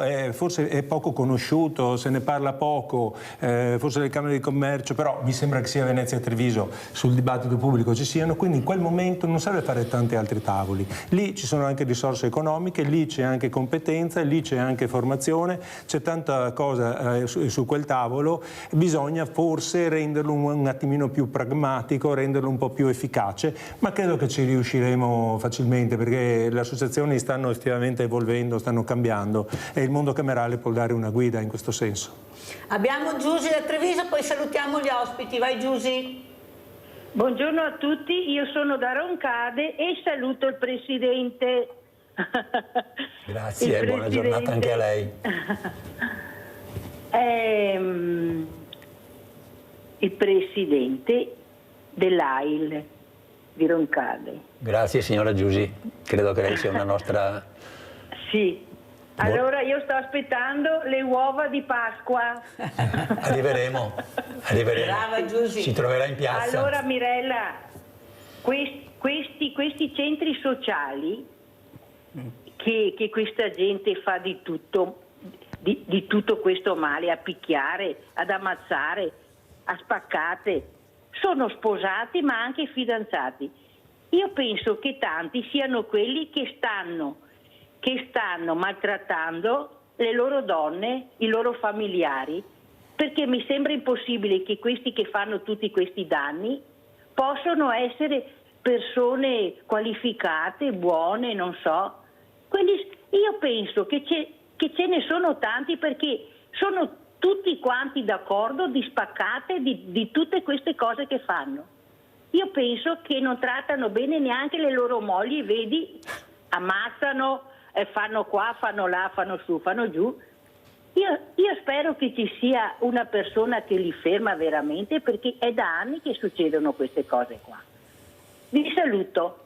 Grazie, io non vorrei, e ve lo dico sinceramente, che mettete tutto dentro un caglierone. Cioè, di tutte le persone che hanno manifestato ce n'è stata una frangia detta da tutti, non solo dalla Mirella questa mattina, che ha deciso di fare quello, ma lo sapevano, ci sono sempre stati, il problema è che ritornano sempre, nessuno li ferma. Cioè non è che tutti quanti hanno fatto questo, poi sembra che tutti quanti abbiano fatto, dobbiamo dare l'informazione corretta, se no non è informazione. Ci sono delle frange che a un certo momento si dividono da questi cortei e succede quello che succede, ma è previsto. È previsto, io mi domando perché ancora adesso nessuno li fermi. Questo è quello che io non riesco a capire. Ecco, hanno il tempo di organizzarsi, hanno il tempo di fare tutto e dopo esplode quello che esplode. E chi è che ci rimette, come giustamente dice la nostra Giusy, i cittadini, le persone che sono in strada, le persone che hanno le auto, le vetrine, e questo non va assolutamente bene. Allora, prima si diceva che c'era la sinistra troppo buona, adesso c'è una destra, ma che non interviene, l'ha detto anche Meloni, avete sentito cosa ha detto, perciò io prima cosa ho detto, abbiamo sentito tante parole, hanno tanti progetti, tante cose, adesso bisogna agire, perché il popolo italiano ha bisogno di azione. Grazie Giusy, grazie ai miei ospiti, pubblicità.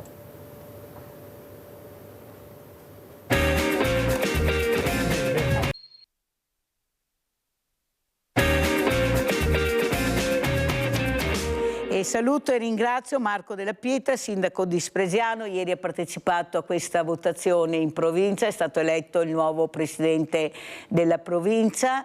Sentiremo cosa ci racconterà, il Consiglio verrà eletto più avanti perché ancora non... però bisogna anche spiegarle queste cose per casa non le sanno. Praticamente noi andiamo a votare sempre, comunque e quando veramente qualcuno decide di non cambiare la legge elettorale, perché direi che sarebbe anche ora di cambiarla. Chi ha preso tanti voti resta a casa, chi ha preso pochi voti alla poltrona, perciò vai che vai bene. Vediamo se abbiamo anche altri ospiti dalla regia. Allora saluto Luigi Galimberti, medico, psichiatra, tossicologo. Buongiorno dottor Galimberti, grazie di essere qui anche lei. Vediamo se c'è anche... No, non c'è. Allora partiamo con questi due ospiti al momento. Allora sindaco, cosa è successo ieri in provincia? Buongiorno Mirella. La sede della provincia di Treviso. Allora, ieri è stato eletto il presidente della provincia di Treviso perché essendo il precedente presidente andato in regione, eletto in regione, rimaneva il posto vacante e quindi si è non poteva neanche più candidarsi perché aveva fatto 2 mandati? No, ma comunque lui l'avrebbe finito in concomitanza con la votazione dei consiglieri. Sì, allora, però era là. Sì, si va mi pare a settembre esatto. a votare i consiglieri, perché per quanto riguarda la provincia, mentre il presidente dura in carica, mi pare, adesso mi ricordo se 4 anni o 5 anni, perdonatemi, i consiglieri rimangono in carica la metà del tempo, quindi si va a votarli più spesso. Le 2 votazioni sarebbero state fatte in contemporanea qualora fosse arrivato a fine mandato Marcon, e invece così si sono dovute anticipare. Come vede la situazione, sindaco? Lei che è uno che non ha peli sulla lingua, ma soprattutto c'è stata questa partecipazione perché hanno votato tutti i consiglieri, c'è stata... Che affluenza ha visto? Allora, l'affluenza è stata sul 70% del totale, quindi 76 mi pare. Vuoi un po' di influenza, vuoi qualcuno che non ha votato, vuoi che... Però se alle amministrative, piuttosto che alle politiche, piuttosto che alle regionali, piuttosto che alle europee andasse a votare il 76% degli aventi diritto, credo che sarebbe un successone, per cui l'affluenza è stata sicuramente buona. E c'è da dire che i due candidati erano due persone rispettabilissime. Ha vinto Marco Donadel, che personalmente ho sostenuto, ma ripeto, più per una questione anche di appartenenza politica e di continuità. Però appunto, ripeto, Luca Durighetto è un amico, è una persona che stimo, e quindi comunque fosse andata avremmo avuto un buon presidente, e sicuramente adesso auguro buon lavoro a Marco, che avrà da fare. Allora, Sindaco, prima avevo... Poi anche un bel nome, tra l'altro. Quindi... Ciro Martin, che è presidente del Confartigianato, si parlava di metropolitana di Venezia, si parlava che delle infrastrutture, lei ne sa qualcosa perché di infrastrutture ne ha aperte anche lei nel suo territorio. Vorrei capire se servono così tanto le infrastrutture o se servono di più i servizi alla persona.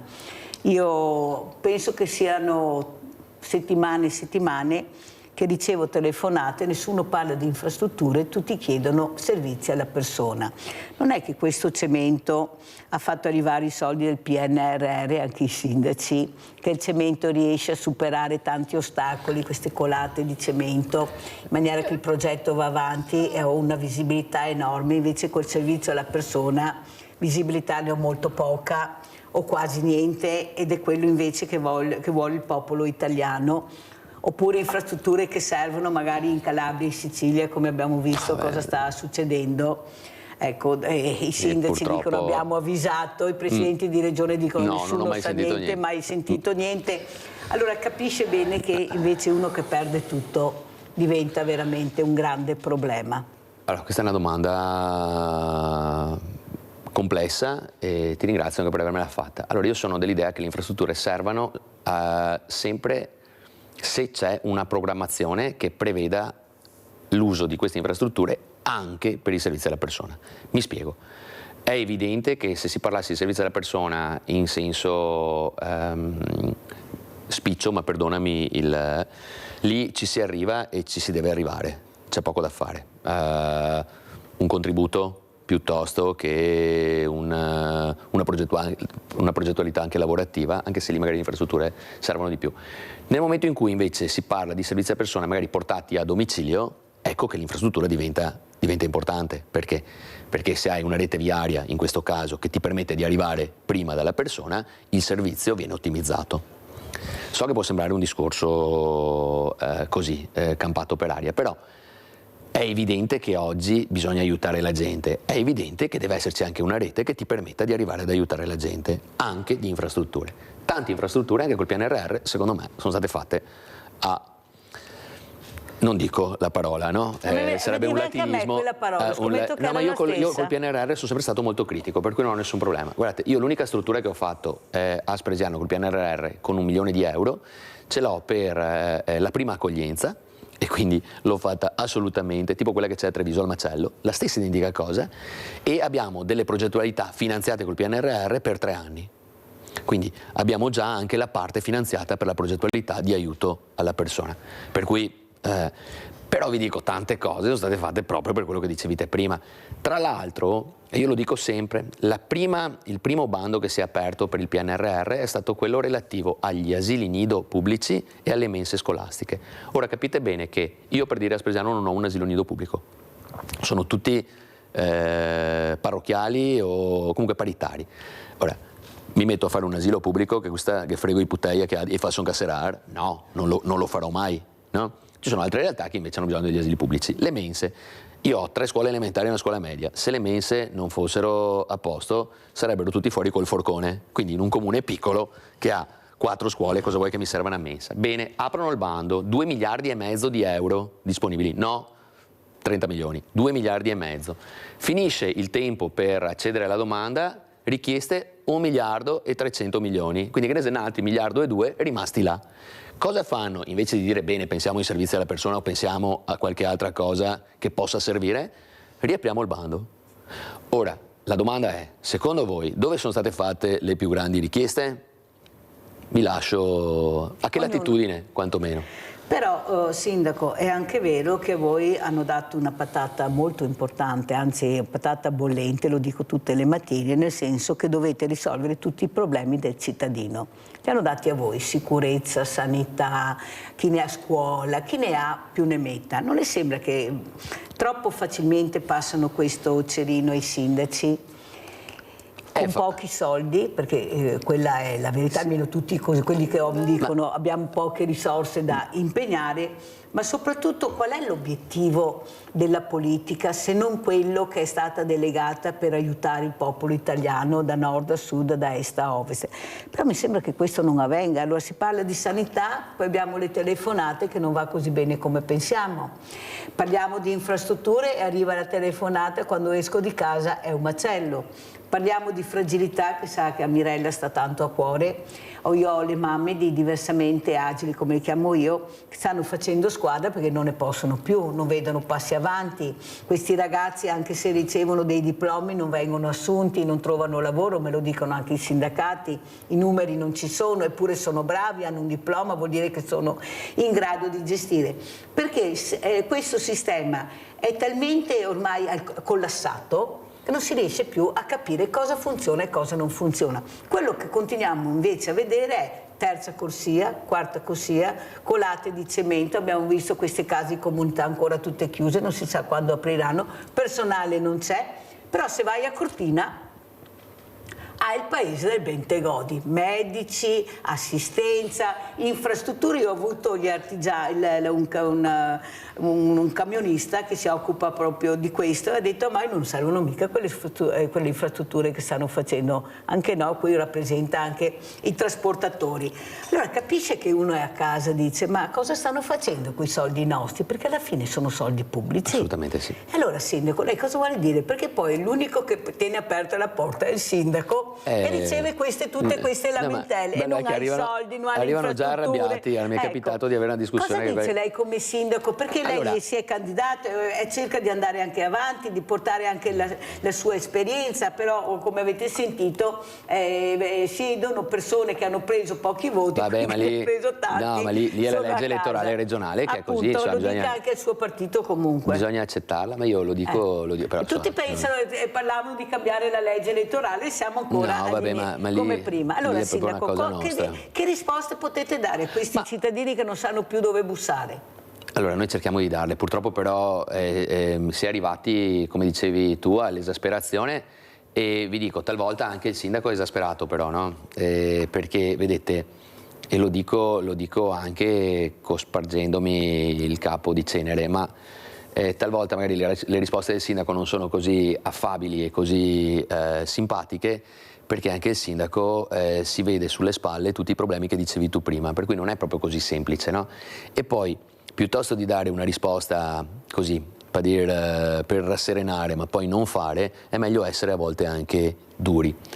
La mancanza di risorse, sì, vero, fin là, nel senso che le risorse alcuni comuni ce le hanno, però purtroppo non possono neanche spenderle come vogliono, cioè c'è da dire anche questo, noi siamo limitati in tantissime cose e uno dice ma scusa, guarda, ho a strada, ho 10 metri di strada da asfaltare, per dirti, asfaltami, bene, per asfaltare quei 10 metri devi aprire il bando, oppure no, lo puoi dare anche direttamente, però te che ad aspettare che a ditta, che nessuno faccia ricorso, che sia, cioè abbiamo delle lungaggini e un modo di fare che è particolarmente lungo. Lo stesso dicasi per anche le risorse, proprio per spendere le risorse. Perché?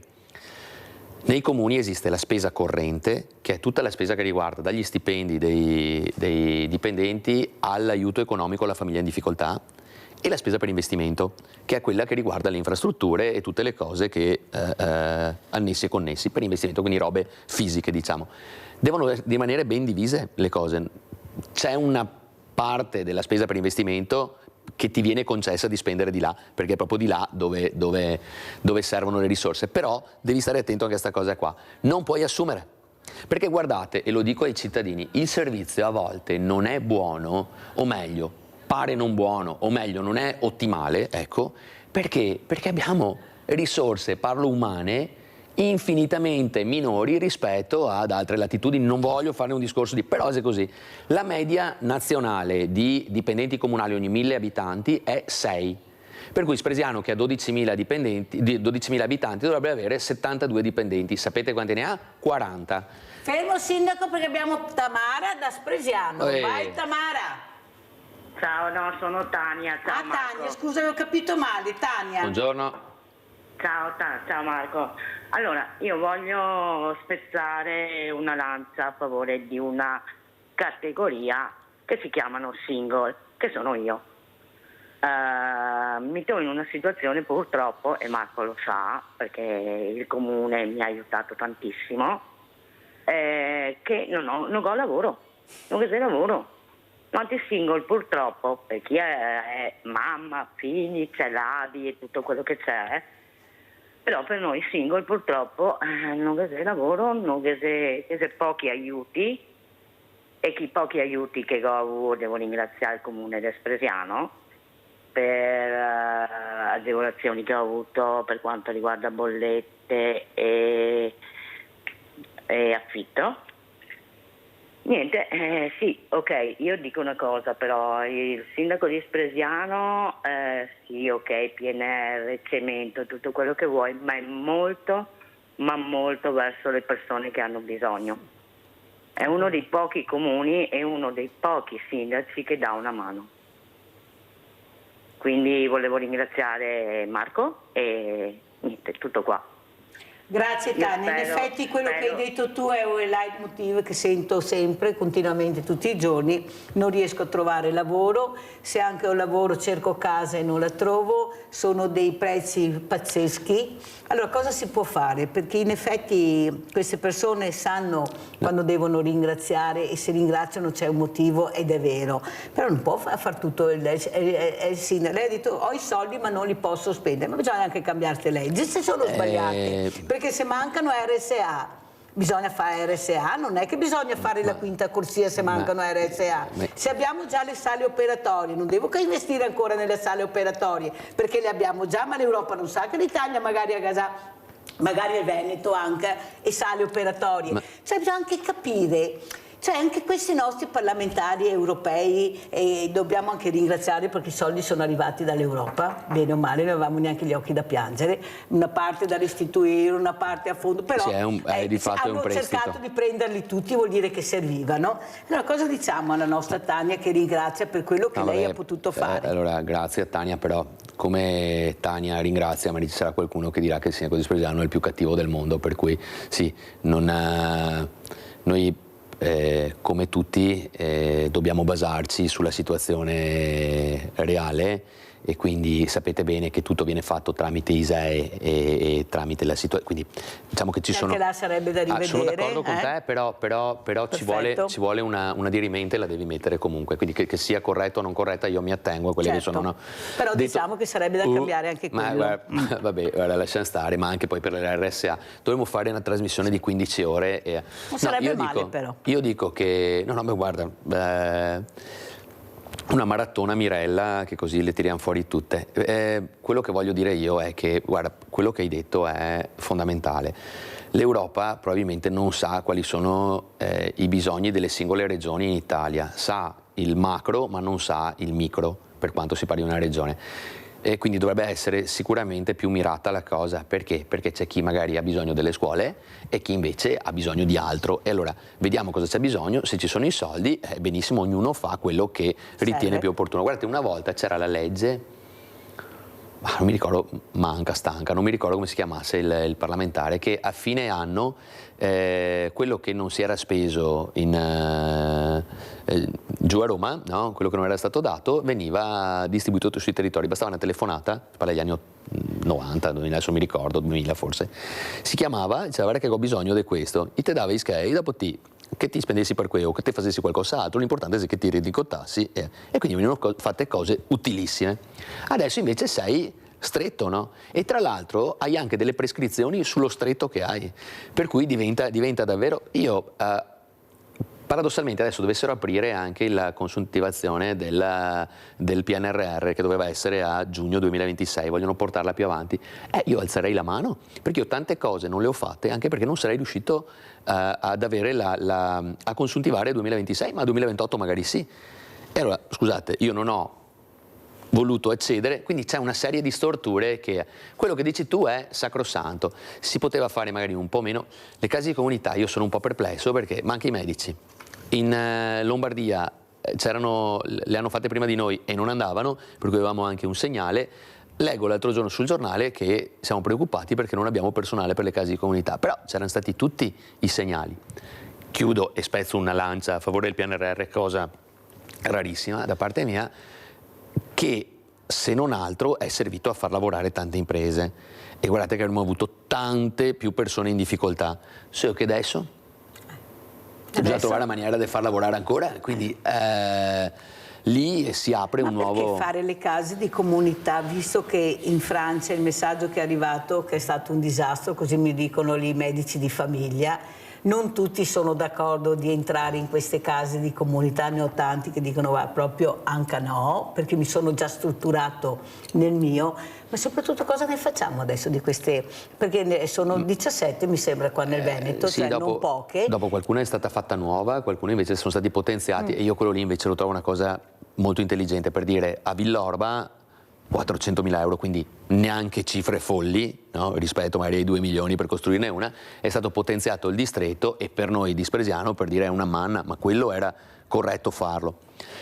Cosa ne faremo? Allora, io starei un po' attento col discorso Francia, perché la Francia è un po' diversa da noi per quanto riguarda il sistema. Però sempre case comunità. No, parlo del sistema sanitario, perché lì c'è una parte anche assicurativa, che è una roba un po' differente. Ma detto ciò, sì, rischiamo di avere dei contenitori vuoti, bei da vedere, ma vuoti. E non abbiamo RSA. Il bello è che le RSA sono, io sono 11 anni che sono sindaco e sento parlare dei piani di zona da 11 anni, no? Anche col discorso dei posti, sai, da dare alle RSA. Mancano RSA, mancano comunque comunità anche per i giovani in difficoltà, perché io ho una persona che sono costretto a mandarla in Friuli. Per i problemi psichici, sì, ne parliamo? Sì, no, abbiamo i pazzi che girano per strada? Cioè, abbiamo.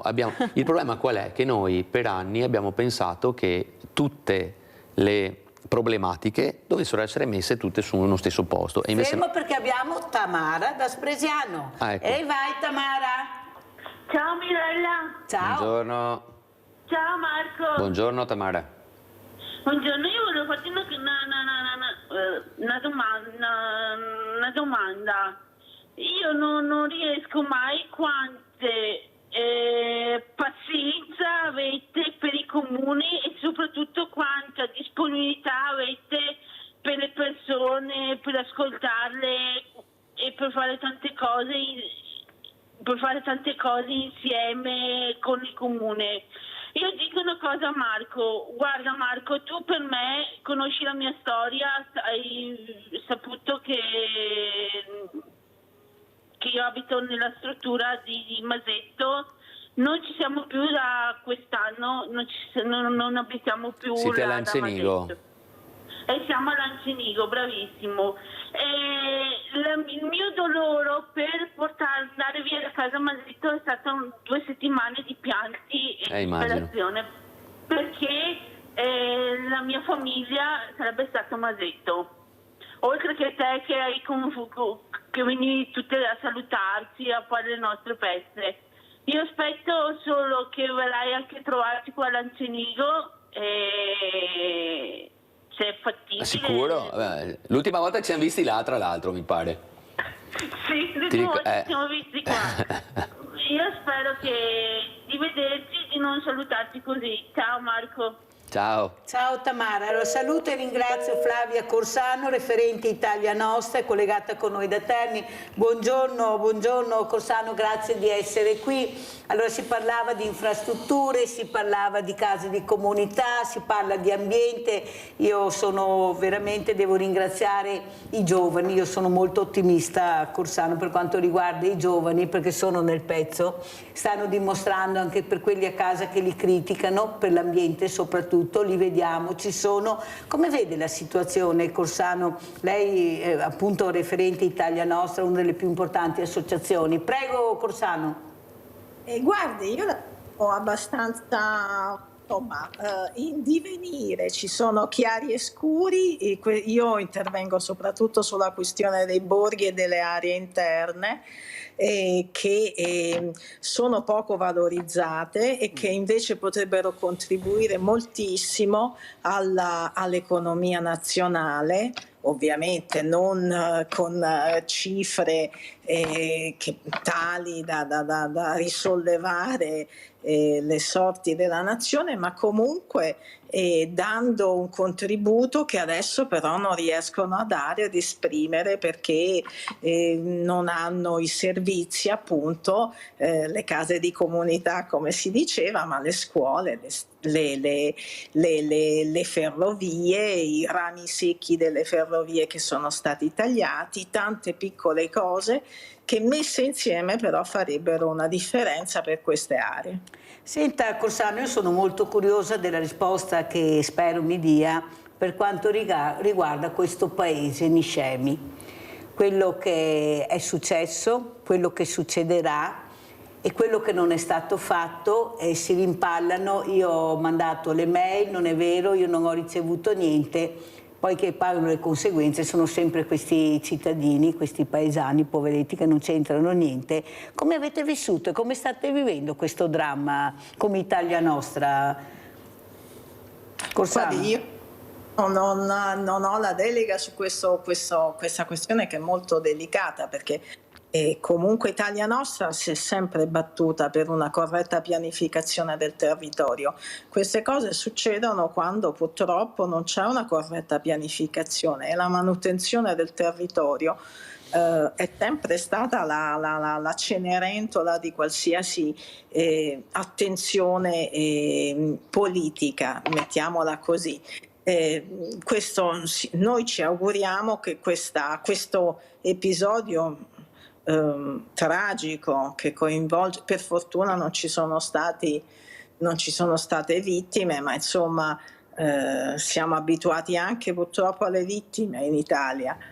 Questa volta non ci sono state. Certo, c'è una situazione drammatica, siamo vicini alla popolazione, ma queste cose succedono inevitabilmente perché il territorio è fragile, viene colpito da queste nuove, più violente manifestazioni dettate dal cambiamento climatico, e quindi bisogna investire su queste risorse di prevenzione.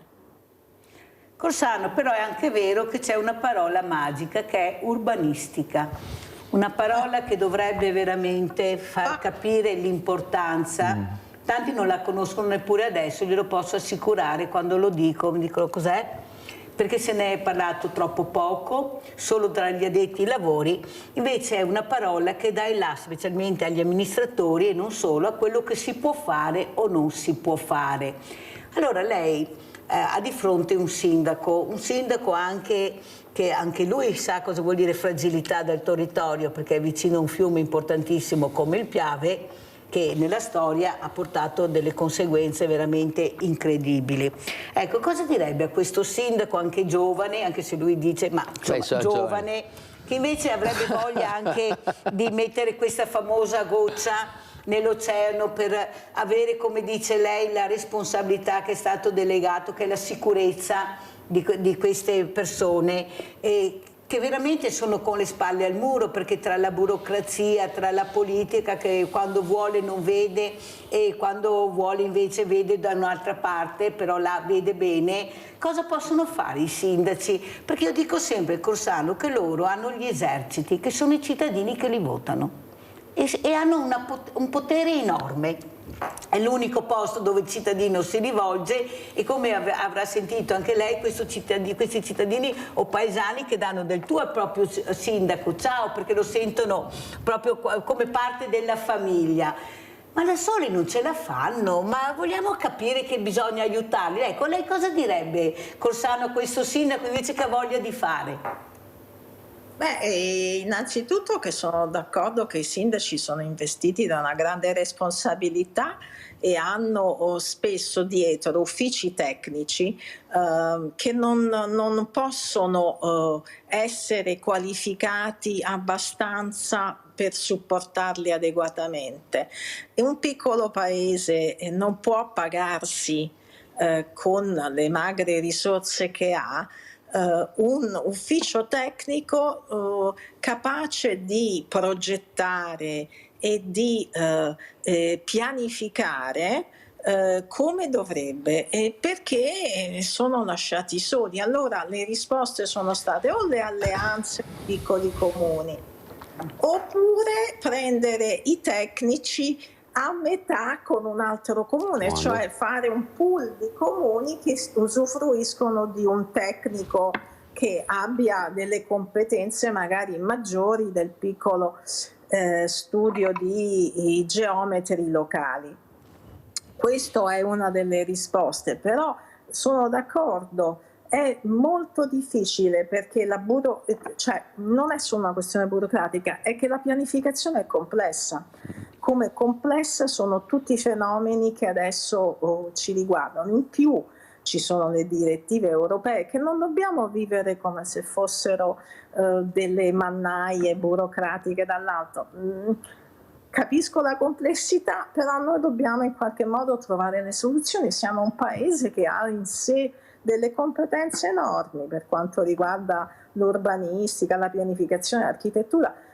Insomma, non siamo secondi a nessuno, credo che adeguatamente affrontato il problema si possa risolvere. Certo, bisogna metterci le risorse umane. Sentiamo il sindaco come risponde. Prego, sindaco Della Pietra. Vabbè, ha fatto un'analisi perfetta, ma si ricollega a quanto detto prima da me.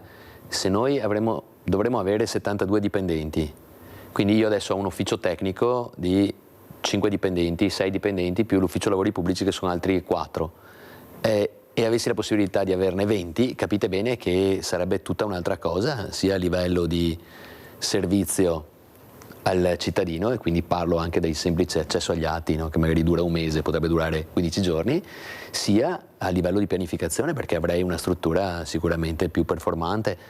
È vero che mancano anche proprio le risorse e la gente che vuole venire a lavorare in comune, perché già io ne ho 40, dove averne 72 ne ho 40, già su quei 40 là trovare appunto chi viene a lavorare in comune non è così semplice.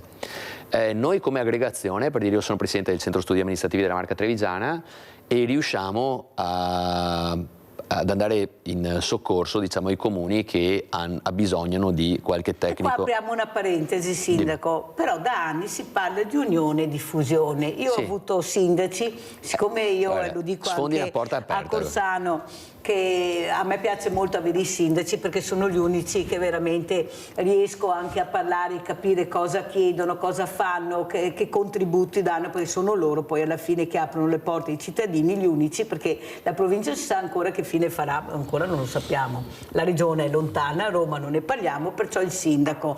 Però quello che non riesco a capire è perché tanti piccoli sindaci non vogliono né l'unione né la fusione, cioè proprio mi viene in mente Colonia Veneta, ad esempio, ma vade retro Satana, non esiste proprio, e non solo Colonia Veneta.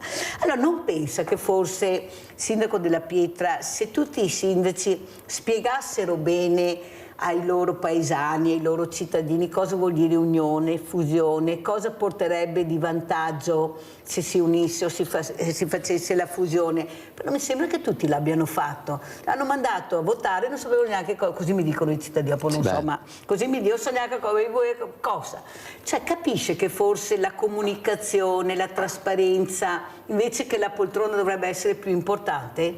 Fermo perché abbiamo Giulia da Venezia, vai Giulia. Sì, Mirella, ciao, buongiorno a tutti, anche ai tuoi cari ospiti che hai là. Allora Mirella, vedi la rabbia che mi viene, perché a riguardo la frana, Mirella, dal 97 adesso sono passati 30 anni quasi e siamo arrivati allo stesso problema e non hanno fatto niente. Riguardo le case di comunità, Mirella, le fanno sapendo che non servono, perché sanno che non sono soldi suoi, perché se fossero soldi suoi vedresti che ci penserebbero su e tante persone non andrebbero a occupare quelle sedie e non farebbero le liti per la poltrona. Allora Mirella, vedi, sanno parlare bene ma non sanno far niente, perché non si può arrivare a certi risultati. E allora Mirella, per forza la gente si arrabbia. Adesso quelle povere persone là cosa fanno? E le case di comunità cosa faranno? Perché bisogna pensarci su prima di fare le cose sbagliate, perché sanno che sono sbagliate, ma continuano a sbagliare. Non è che pensano che hanno sbagliato, si continua a sbagliare.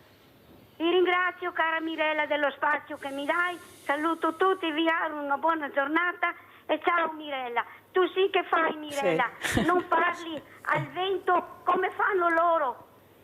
Ciao Mirella cara, ciao. Ciao cara Giulia, grazie. Come me ce ne sono tanti, Giulia, lo sai, lo dico tutte le mattine, che cerchiamo invece di parlare, di agire concretamente per cercare di far ispirare delle persone. Allora Sindaco, come commentiamo, avete un ruolo importante, però vi ascoltano poco, mi sembra. Io dico sempre che siete lenti, siete poco rock, eppure avete gli eserciti. Perché non siete così ascoltati come di dovere? Eppure avete i vostri referenti a Roma, avete i referenti in Europa, avete le idee chiare, come dice lei, ognuno ha i propri problemi, dobbiamo vedere cosa serve, però non mi sembra che siate quelli premiati o ascoltati di più. Ma in realtà poi dipende anche là. Io posso dire che i miei referenti, ma non per fare una... mai come in questo periodo ho risposte anche piuttosto veloci. Però sì, non è che ci siano risposte, cioè le risposte ad hoc arrivano, ma poi dopo devi gestire tu il tutto.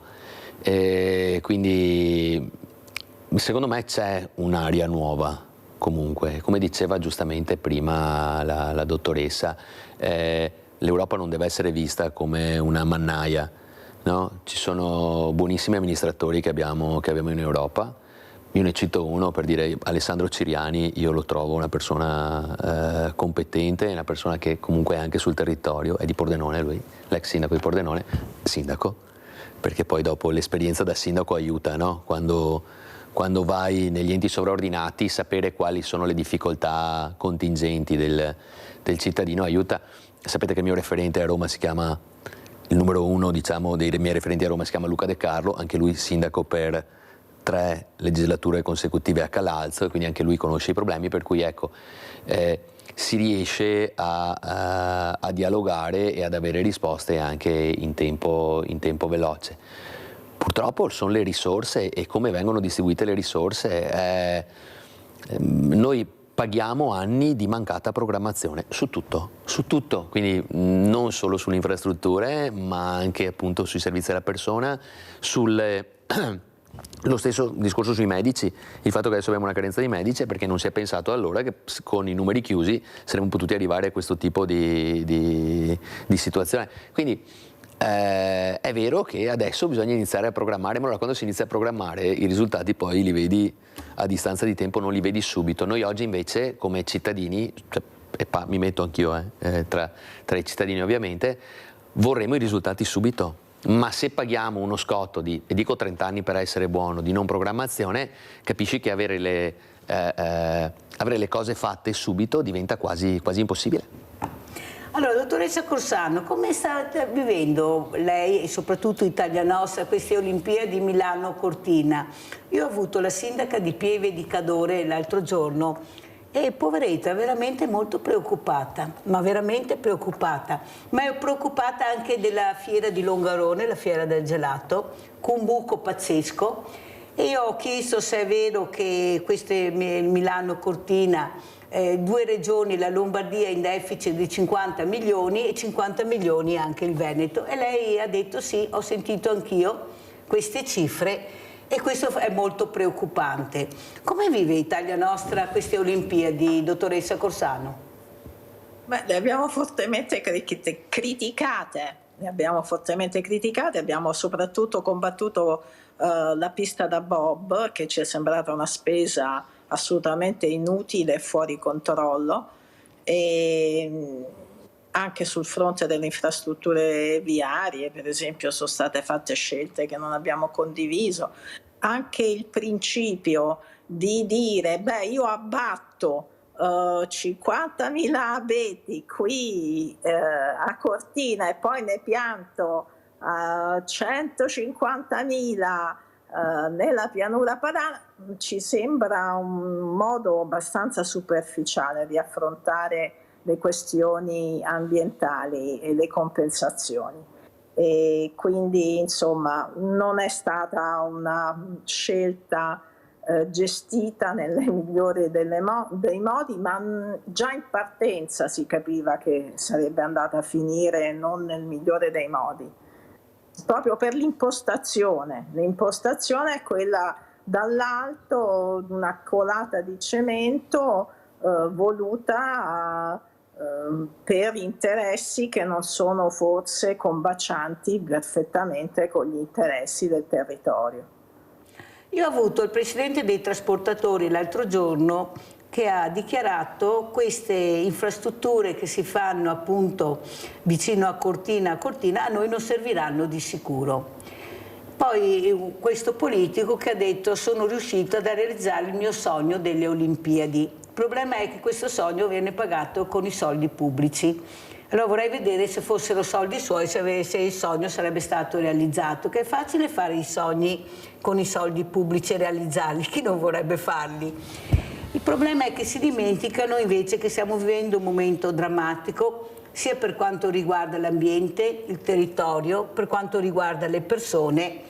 E poi vediamo che anche al sindaco, quando vai a chiedere, giustamente dice non posso perché non riesco ad avere, ad esempio, le case, mancano RSA, le scuole, se sono 3 che sono a posto, sono tante, ponti non ne parliamo, però per Cortina si è trovato di tutto e di più. Io vorrei che ci fosse la trasparenza sui soldi. Quanti soldi ho ricevuto? Dove li ho impiegati? Chi sono gli sponsor? Cioè io penso che la trasparenza dovrebbe essere di rigore, sindaco. Come dice lei, noi facciamo la rendicontazione su quello che riceviamo e su quello che spendiamo. Ma poi questa rendicontazione noi non la vediamo dove ci interessa. Vai in internet, no, tu vieni qua davanti alle telecamere, non da me, ma diciamo in generale, e spieghi veramente dove vanno a finire questi soldi, quel problema che abbiamo specialmente anche in Italia di territorio, perché quando c'è un'alluvione siamo tutti veramente preoccupati. Allora, sindaco, cos'è la trasparenza della politica secondo lei dei soldi pubblici? Ma la trasparenza dovrebbe essere quello di mettere tutto nero su bianco, quello che viene fatto. Quindi mettersi a nudo, mettere il comune a nudo di fronte al cittadino che di fatto è il vero attore del comune, ma questa è una cosa che la stragrande maggioranza dei sindaci in Veneto, se non tutti, fanno, poi dopo bisognerebbe vedere altrove. Ma detto ciò, il discorso delle Olimpiadi è un discorso piuttosto complesso. Io non so e volutamente non ho neanche mai voluto così metterci il naso o vedere, perché mi rendo conto che la spesa è grossa, però mi viene anche detto che il ritorno sarà no, però non lo so. Detto questo, sicuramente i territori sono stati fortemente toccati. La parte viaria, le opere che erano state decise verranno fatte dopo, no? Mi pare che ci siano diverse opere viarie che sono state rinviate a dopo e quelle malgrado portino cemento sicuramente, però magari quelle potrebbero anche aiutare. Adesso io non lo so, però per arrivare a Cortina, una volta che esci dall'autostrada, non è che hai tante altre strade da fare o tanti altri modi. Comunque, al di là di questo, io vi dico, mi sento particolarmente chiamato in causa perché io invece ho un velodromo da costruire da una vita, che quando ho visto che appunto la pista da bob costava 100 milioni di euro e sono stati dati così con un commissario straordinario, ho detto ma caspita, ma il velodromo che ne costa 40. Ma i soldi non arrivano mai. No, ma e poi perché non c'è un commissario straordinario? Perché col commissario straordinario vai veloce, non serve fare tante cose, no? E allora così ci sono rimasto un po' male, poi adesso senza cattiveria, però il ciclismo, in Veneto è lo sport più praticato anche dai non professionisti, soprattutto dagli amatori. E è il terzo sport più praticato in Italia, il ciclismo, dopo la corsa e il fitness. Quindi che non si pensi che siano calcio, basket, sono la corsa e il fitness, e poi c'è il ciclismo. Quindi un velodromo sicuramente avrebbe più... Il bob adesso non lo so quanta gente lo pratichi in Italia anche amatorialmente, penso pochi. E quindi ecco lì ho avuto un po' di così. Anche lei ha avuto un po' di sussulto. No, non dico come di tutti invidia del noi. pene, però poi noi il velodromo sappiamo bene dove viene fatto, non è una zona che vai a togliere i 50.000 abeti, voglio dire, è lì, è una sorta di cava perché è stato scavato anche sotto, quindi siamo sotto il piano campagna, è già scavato, non serve scavare di più, basta solamente fare quindi effettivamente ecco un non po'. pensa, Sindaco, che siano stati un po' troppo superficiali pensando che tanto gli italiani dimenticano, i veneti dimenticano, nel dare anche questa immagine di lustrini, di soldi, di tutto e di più, soprattutto invece vedendo quello che sta succedendo, ecco, anche qua nel nostro territorio, ecco, dove a lei è impedito di fare una cosa, però se vai a Cortina puoi fare tutto subito, non c'è nessun problema, ecco, si sorpassa la burocrazia, si sorpassa tutto perché ho il potere, eccolo qua, ho il potere e io faccio quello che voglio, ecco, riesco a girare la patata bollente, a me non diventa bollente, diventa fredda, faccio perché. Però il cittadino è attento, abbiamo sentito anche cosa hanno detto i cortinesi, cosa dicono e soprattutto anche il trasportatore.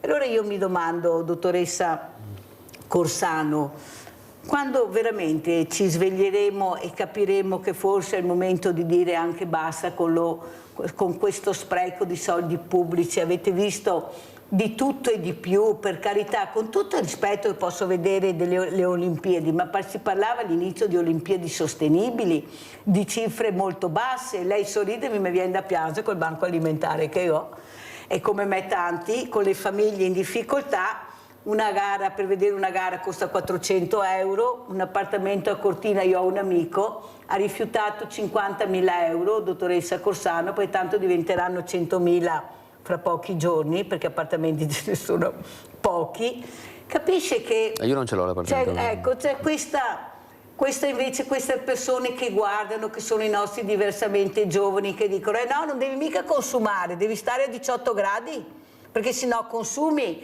non devi dare da bere alla piantina, perché consumi l'acqua. Capisce che forse è il momento di dire anche basta. E voi state facendo questo, però l'ascolto dov'è? Sentiamo prima Gianfranco Valeri, poi lei, dottoressa Corsano. Vai Gianfranco. Sì, buongiorno signora Mirella. Buongiorno. Buongiorno signor Sindaco e buongiorno alla signora ospite. Buongiorno. Ecco, signor Sindaco, complimenti perché lei è un dinamico, io lo seguo ormai da qualche anno, lo vedo quando è ospite della Mirella, e merita veramente come persona perché lo vedo che è un dinamico.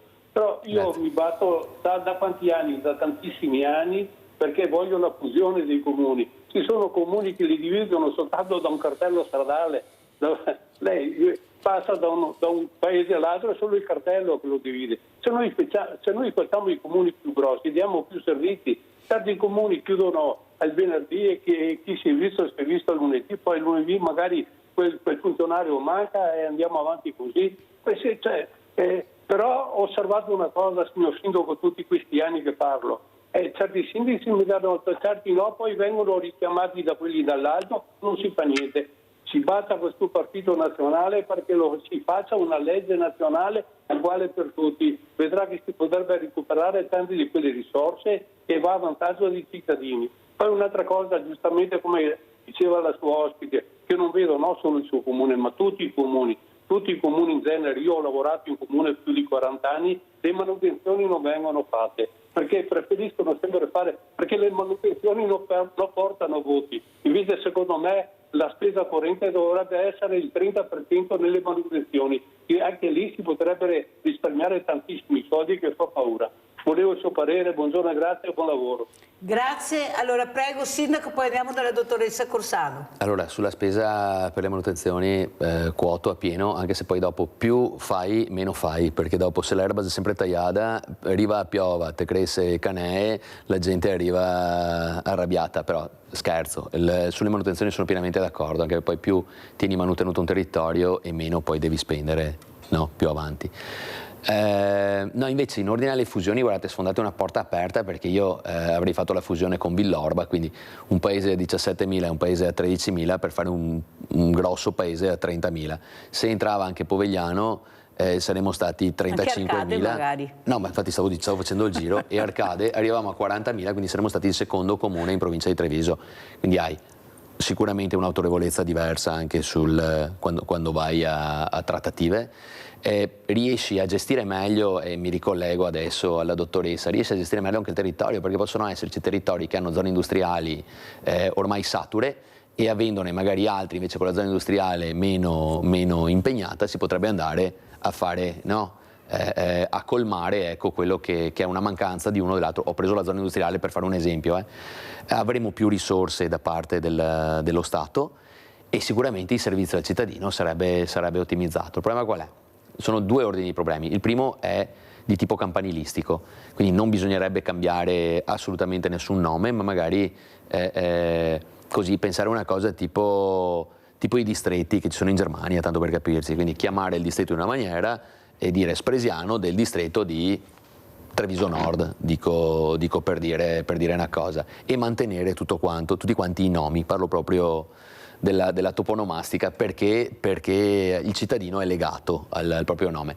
Il secondo invece, che è ben più importante, è che la legge regionale prevede che tu possa fare la fusione sintanto che manca un anno all'andare al voto. Ora, Villorba va noi andiamo nel 2026, Villorba va nel 2027, Arcade forse nel 2028 e Povegliano non so se 2028-2029. Capite che perché si allinei il quadro diventa molto difficile, quindi bisognerebbe anche magari cambiare la normativa e renderla un po' più Sa, Sindaco, cosa aperta. mi viene in mente? Pensare male si fa peccato, ma qualche volta ci si azzecca. Io non ho detto nulla, l'hai detto che tu. Bisogna essere no, così. però Dottoressa caspita. Corsano, sentiamo come commenta, prego.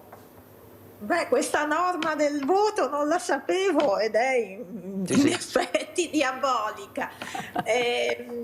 Vabbè, a parte quello, no, mi ha fatto piacere che il sindaco abbia parlato delle zone industriali. È un paradosso. Io vivo in un piccolo comune, Amelia, in provincia di Terni. Accanto a noi abbiamo un comune di 3.000 abitanti che si chiama Lugnano in Teverina. Ognuno si costruisce la sua zona industriale, dove ci sono un capannone qua, un capannone là e il deserto del Sahara, infrastrutture inesistenti. Ecco, e allora che senso ha questa zona industriale, queste tante piccole sguarnite zone industriali? Forse una zona industriale unica, pensata per tutto un distretto, potrebbe funzionare meglio. Anche perché, insomma, poi industria chiama industria, insomma, nel deserto non ci va nessuno. Eppure niente, ognuno fa la sua zona industriale. Far passare l'idea della copianificazione, eccoci qua di nuovo alla parola pianificazione, la copianificazione unita delle zone industriali è sempre un disastro, perché ci sono 1000 piccoli interessi. È anche vero che la popolazione, quando gli dice uniamoci al comune, dice sì, però poi andare all'ufficio del comune devo fare più chilometri, poi andare al distretto medico devo fare più chilometri. Sì, anche sì, può succedere, ma tanto succede già, perché se devo andare a fare un esame medico già devo uscire dalla mia area, devo andare lontano, perché le politiche che sono state perseguite in questi anni hanno concentrato su alcuni ospedali tutte le risorse, anche per una logica, insomma, però vabbè, certo, sul territorio sappiamo quello che succede. Quindi ecco, un esempio che ha portato il sindaco è uno chiaro esempio di come dovrebbe funzionare la pianificazione in modo positivo e che invece non succede. Allora, pazienza questo, adesso abbiamo anche l'agrivoltaico, andiamo a vedere questo cartello sia del fotovoltaico e poi andiamo a vedere questi fratelli agrivoltaico e poi vorrei sentire cosa ne pensa la dottoressa Cordano, ci mancava questo.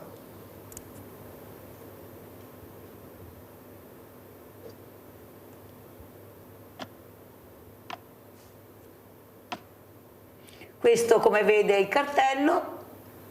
Io ho avuto un fisico che quando ha sentito quello che stanno facendo a Rosal, provincia di Bassano, appunto con questo fotovoltaico e cosa occuperanno di terreno, ha detto anche no, ne basta un quarto di quello che voglio, non riesco mica a capire, basta vedere quanti abitanti ci sono e cosa serve.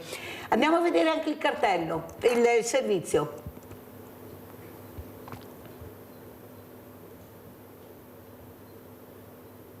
L'ombra di un impianto fotovoltaico aleggia sull'area Fratelli Cristiani a Spin di Romano Dezzelino. Sì, perché dopo il recente piano di acquisto presentato alla congregazione religiosa Razzilio Group di Cassola, azienda di produzione proprio di impianti fotovoltaici, una parte dei 200.000 metri quadri di terreno potrebbe essere trasformata in un enorme impianto agrivoltaico, proprio come quello che rischia di sorgere nelle campagne di Rosà di cui ci stiamo occupando da tempo. Non solo, il rischio è che a questo si aggiunga una colata di cemento per un intervento di edilizia che andrebbe a penalizzare totalmente il paese.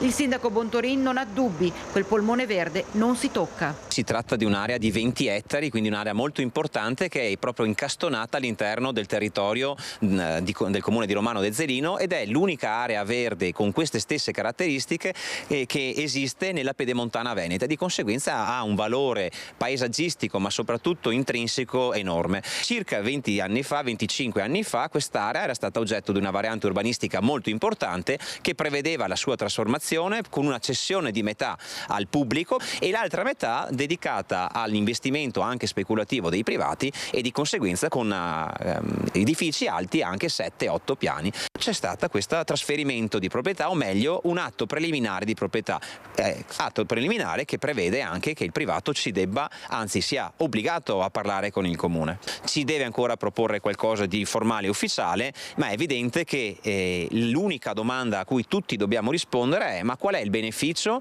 che i cittadini di Romano avranno, ma non a qualsiasi costo? Quindi non è che caleremo i pantaloni, scusate il termine, per avere la maggior parte di area e in cambio dare un'edificabilità mostruosa, assolutamente no. Quindi proprio per questo motivo abbiamo già dato una idea di massima con il mantenimento della gran parte del verde, perché è questo che ci interessa. Allora, dottoressa Corsano, non ci manca niente, ogni mattina ci svegliamo e c'è una novità. Prego, dottoressa, come commenta questi servizi? Italia Nostra è forse l'unica associazione, ma no, non è vero, è una delle associazioni che si è battuta però da più tempo contro il voltaico, il fotovoltaico, perché agrivoltaico è un altro modo per chiamare lo stessa cosa, occupando ancora più terreno. Noi siamo contrari ovviamente al fotovoltaico sui terreni agricoli, perché riteniamo che ci siano abbastanza superfici coperte in Italia che possono avere degli impianti sui tetti. Abbiamo, e in Veneto voi nel vostro territorio avete una quantità di capannoni spaventosi, ecco, lì potete mettere questi impianti che avrebbero anzi una funzione ottima, nessuno dice niente contro il pannello fotovoltaico sul tetto, certo non nel campo. Poi l'altra questione che affrontava il sindaco era sulla le speculazioni, diciamo tra virgolette, speculazioni edilizie, il fatto di pianificare in deroga ai piani regolatori, il fatto di fare una pianificazione contrattata con il privato è un principio che noi contestiamo, perché la pianificazione non può essere tra il comune e il privato, ma deve essere in nome di tutti. Quindi si pianifica per tutti, si decide quali sono i terreni che vanno edificati per i bisogni edificatori della comunità, e non perché il signor Rossi, detentore del terreno, vuol fare una speculazione. Ecco, questo principio non dovrebbe mai essere derogato, e invece è passata in Italia il concetto della pianificazione contrattata. Ma non è giusto. Una pianificazione deve essere per il bene di tutti e non nell'interesse di pochi. Sindaco, a lei. Sì, guardate, sono pienamente d'accordo, figurarsi, anche perché poi ci hanno raccontato che comunque sotto i pannelli si può comunque coltivare, bisognerebbe andare a vedere se poi questo è vero, ma mi dicono alcuni amici agricoltori che non è proprio così. No, vorrei vedere un kiwi maturare sotto un pannello fotovoltaico che non so quanti gradi abbia poi addosso, insomma. Vabbè, ma al di là di questo, no, il discorso della pianificazione mi trova assolutamente in linea. Purtroppo però ci sono anche le normative che vengono adoperate in tal senso. Mi riferisco in particolar modo al consumo di suolo, dottoressa. Quando noi comuni abbiamo dei limiti incredibili. Allora, premessa, il consumo di suolo secondo me va anche suddiviso in categorie, perché se io consumo del suolo per fare una palestra è ben differente da consumare il suolo per fare una fabbrica, no? L'uso è differente e secondo me anche questa cosa qua andrebbe vista, ma al di là di questo dico, siamo limitati col consumo di suolo e quindi nei PAT piuttosto che nei piani degli interventi dobbiamo stare attenti un po' a tutto.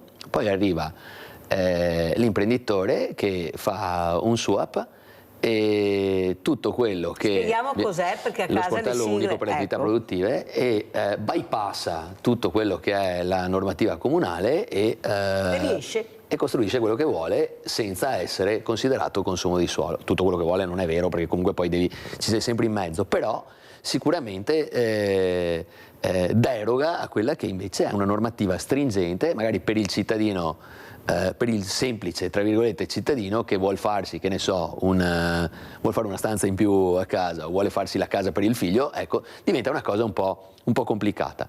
Ora, è vero che ci sono state delle formule che permettono al comune comunque di ricevere delle grosse cifre, ecco, quando si fanno un certo tipo di investimenti, però non è che sempre la grossa cifra, come diceva il collega, ti dà soddisfazione, no, riesci a risolvere il problema? No, assolutamente no, quindi andrebbe rivisto un po' meglio il tutto, ecco, sicuramente. Poi dopo attenzione, perché abbiamo anche il privato che non può pensare sempre che vada tutto bene o che possa fare quello che vuole. Guardate, anche noi, per dire, nel recupero dei centri storici abbiamo delle case che sono fatiscenti, con problematiche strutturali, e io ho la gente che viene a me in comune e dice: sindaco, ma che case là? Perché poi sono in centro paese nella stragrande maggioranza dei casi, e noi non è che abbiamo tutte queste armi per costringere il privato, perché anche i crediti edilizi sono una bella cosa, ma fin là, cioè a Spresiano il credito edilizio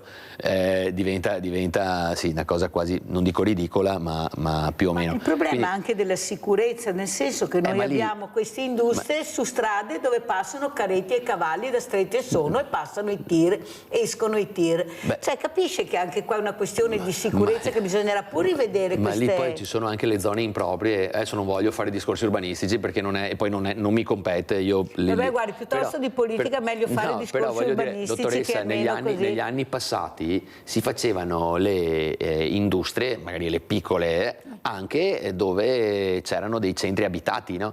Oggi quelle industrie là non possono più star là, per cui se uno vuole allargarsi là, o vai in deroga e lo fai allargare e dici beh ormai sei là, però dipende dal tipo di attività che viene fatta, dipende da quanto traffico c'è. Dipende dal sindaco? Sì, però lì abbiamo fatto, è sempre il discorso della programmazione. Io sono dell'idea che la zona residenziale deve essere da una parte e la zona industriale dall'altra. Purtroppo negli anni non è sempre stato così, però adesso non puoi neanche andare a togliere un diritto a uno che comunque ce l'ha, cioè non è così semplice, ecco. Però la sicurezza della persona vale molto sì. No, vabbè, di ma più. certo che sì, Ecco, però di qui dove non stiamo parlando di casi, perché veramente abbiamo delle strade dove vediamo dei tir pazzeschi, vediamo anche i morti che ci sono stati anche nel 2025, ecco, dove passano questi bolidi nel vero senso della parola, dove sono strade da carretti e cavalli nel vero senso, anche qua a 2 passi da noi.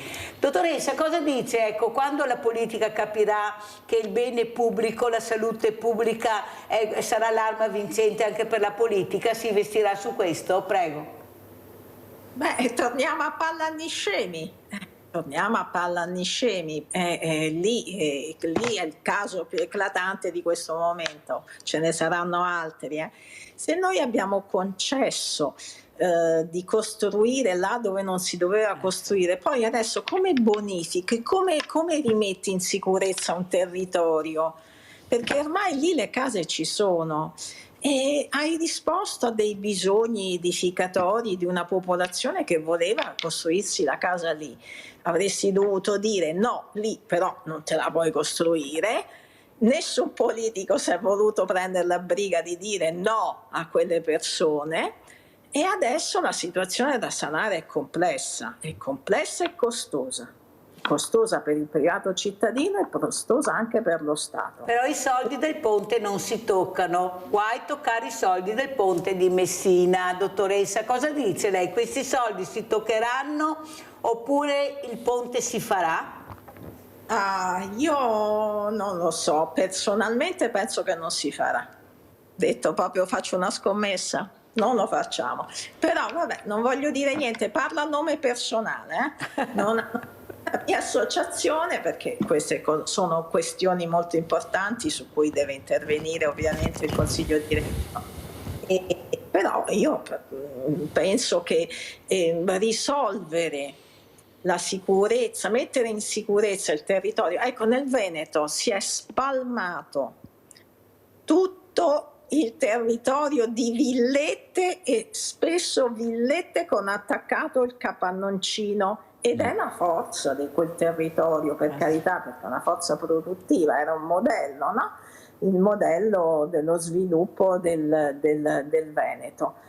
Però adesso arriva un po' il conto, e il conto che va pagato, ragazzi, va pagato se dobbiamo mettere in sicurezza quel territorio, forse spalmare case e capannoncini su un territorio vastissimo, che adesso da governare diventa complicato, ragazzi, bisognerà affrontarlo. Prima o dopo tutti i nodi vengono al pettine, dice Flavia Corsano, referente in Italia Nostra, collegata con noi da un paese vicino a Terni. Grazie dottoressa, veramente grazie anche per queste pillole di saggezza, poi ognuno a casa faccia le proprie riflessioni. Sentiamo le riflessioni del sindaco come chiusura? Ma adesso che riflessione devo fare? Dove vuole il sindaco? Vada a parare dove vuole. No, allora i problemi sono tanti, le risorse non sempre sono soddisfacenti, però noi ci mettiamo tutta la buona volontà e tutto il nostro, talvolta si può anche sbagliare, perché comunque anche non in politica, in amministrazione, anche l'amministrazione è fatta di scelte e talvolta magari le scelte non possono piacere a tutti. Quello che posso dire è che davvero noi qui in provincia di Treviso come sindaci stiamo cercando di fare del nostro meglio e soprattutto, ecco, magari le cose che non si vedono subito magari si vedranno tra qualche tempo. La parola d'ordine è programmazione. Grazie anche al sindaco della Pietra, Mirella. sindaco di Spregiano di essere stato con noi, grazie ancora alla dottoressa Corsano. Pubblicità.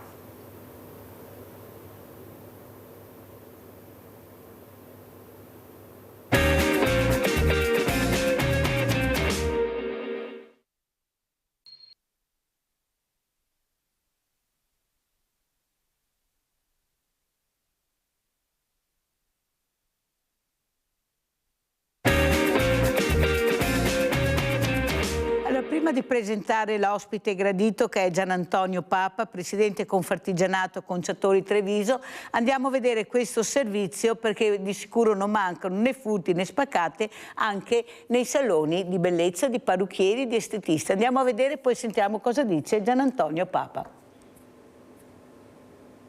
Centri estetici, parrucchieri e barbershop di Treviso e della cintura urbana presi d'assalto dai ladri tra Natale e Santo Stefano. Nella notte i ladri hanno colpito il centro estetico e negozio di prodotti per il benessere Eslian in via della Quercia a Treviso. Utilizzando un sasso hanno sfondato la porta d'ingresso e una volta all'interno hanno rubato il fondo cassa pari a circa 1.000 euro. Tutto distrutto, tutta la parte della vetrina che comunque ha un peso non di poco, sopra l'albero di Natale, il tavolo, sedie, tutto quello che era insomma nelle vicinanze. La titolare è sconfortata. Sono davvero delusa perché non c'è nessuna protezione. Lavoriamo così tanto e poi alla fine finiamo l'anno in questo modo. Nessuna tregua nemmeno nella notte di Natale tra mercoledì e giovedì, quando i ladri hanno tentato di entrare nel barbershop di Francesco e Stefano in Viale della Repubblica. Ancora evidenti nelle ore successive le impronte delle scarpate sulla porta e i segni di scasso attorno alla serratura. Il furto non è andato a segno, ma i segni di effrazione sulla porta sono ben visibili. Ci attrezzeremo con le telecamere, spiegano i titolari, ma siamo davvero arrabbiati. Siamo a 2 passi dal centro, la videosorveglianza manca e questa zona sta peggiorando sempre di più, non ci sentiamo più sicuri. Stessa sorte anche a Santabona, di fronte alle piscine, dove il negozio Art Design di Viale Pindaro è stato preso di mira. Anche qui sono evidenti i segni di effrazione e secondo i proprietari i danni sarebbero particolarmente elevati. L'ondata di furti non ha risparmiato nemmeno Ponzano, dove si ipotizza possa agire la stessa banda, visto il medesimo modus operandi. Tra i primi esercizi colpiti c'è il Chapeau Air Lab di Via Roma, dove ignoti, dopo aver sfondato la porta d'ingresso, sono penetrati nel negozio e hanno rubato circa 300 euro in monete contenute in un raccoglitore. Sempre a Ponzano, nella notte della vigilia di Natale, un altro furto è stato messo a segno ai danni della fioreria Due Rose in via del Barbaro. Anche in questo caso i malviventi hanno forzato la porta d'ingresso e rubato la cassa, lasciando dietro di sé danni ingenti all'interno del negozio. Sui fatti stanno indagando i carabinieri di paese.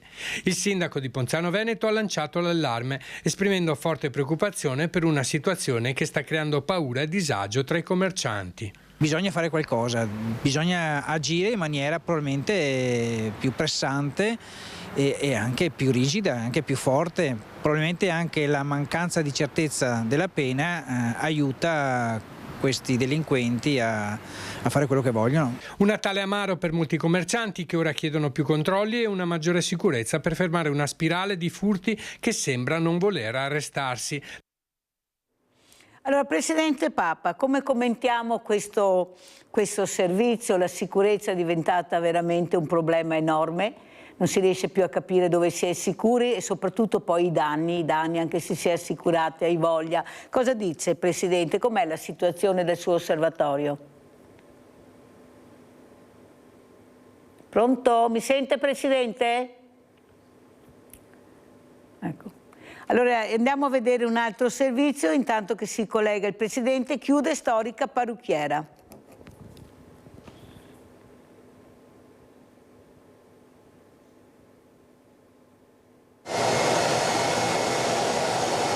Le mani sapienti sui capelli e poi la cortesia, il modo di porsi sempre sobrio ed elegante. La parrucchiera Silvana Cescon chiude l'attività dopo 52 anni vissuti a Rovarè, non solo un punto di riferimento per tutta la comunità, ma anche un'amica con cui confidarsi, una donna animata da una grande passione per il suo lavoro e che lascerà un vuoto enorme. Un'attività che ha iniziato non ancora 18enne. Il mio papà si è preso la responsabilità col Tribunale di Venezia per farmi aprire prima dell'età. Perché non avrebbe potuto? No, perché non avevo 18 anni. Aveva una passione grande però. Sì, quella sì. L'unica amarezza che le arriva dal lavoro giunge proprio nel finale. Da 3 anni infatti cercava qualcuno che la sostituisse, ma non ha trovato nessuno. Sono venuti a vedere, ma dopo forse hanno paura di rischiare. Non sono più i tempi miei, ecco. Cosa ci vuole per tenere aperta un'attività così tanti anni? Pazienza, passione. Clienti e parenti in visita nell'ultimo giorno, tra piante, lettere e qualche lacrimuccia. Cosa le hanno detto le clienti, signora Silvana? Qualche pianto, tanto dispiaciute. Una signora che ha saputo fare un'attività in tutti questi anni, portarla avanti bene con tutti i suoi clienti, è anche una signora con la quale si può anche fare qualche parola, una persona umana, non solo lavoro ma anche una persona umana, sì. Mancherà sì, perché è un punto di riferimento per noi del paese, il paese è piccolo, cioè senza troppa vita e di conseguenza chiude un pezzo di storia. Silvana è stata anche la parrucchiera delle nostre giornaliste di Antenna 3 e anche a noi mancherà la sua disponibilità e la sua gentilezza. Grazie a voi che siete venuti qua, che mi avete scelto. Mentre le amiche clienti già promettono di invitarla a bere il caffè, Silvana che farà adesso? Prima di tutto mi curo, mi riposo e basta. L'appello comunque resta valido, se qualcuno vuole rilevare l'attività o il negozio si faccia avanti, il dispiacere più grande è infatti vedere le serrande abbassate e il paese svuotarsi, sarebbe il più bell'augurio di buon anno. Grazie, tanti auguri a tutti e un buon anno. Allora vediamo se è collegato finalmente il Presidente Papa che era collegato, eccolo qua. Presidente, mi sente? Presidente, microfono. Ecco, mi senti adesso? Adesso la sento, Presidente. Ecco, volevo sapere da lei, ecco, dal suo osservatorio com'è la situazione, negozi che chiudono perché non ce la fanno più, paura di stare all'interno dei negozi per questa microcriminalità, soprattutto i danni che poi si subiscono. Aspetta tu che l'assicurazione paghi. Prego, Presidente, dalla sua angolazione cosa vede? Allora, diciamo che è stata colpita una zona, da quello che ho capito, quindi la zona del Trevigiano, la parte diciamo di Treviso centro è un po' fuori. Io per fortuna nella mia zona non è successo ancora nulla, però ho sentito diversi colleghi che hanno avuto questo problema e sono impauriti moltissimo perché non sono protetti logicamente e non sanno come fare. Non è facile neanche sopperire a questa situazione perché sono degli artigiani, alla fine non è che possono fare chissà cosa, hanno delle telecamere per l'amor di Dio, però si ha paura, hanno tanta paura, anche perché il periodo è un po' particolare, non c'è diciamo non è un momento economico esaltante e più che si aggiungono anche questi problemi sicuramente porta qualcuno a pensarci sopra, insomma anche a chiudere sicuramente l'angolazione che sento io è anche questa, come qualcun altro magari dice no, io non ho paura assolutamente, io continuo a investire, mi aggiorno, cerco di andare avanti in una maniera positiva e vedo che anche questo è un altro aspetto.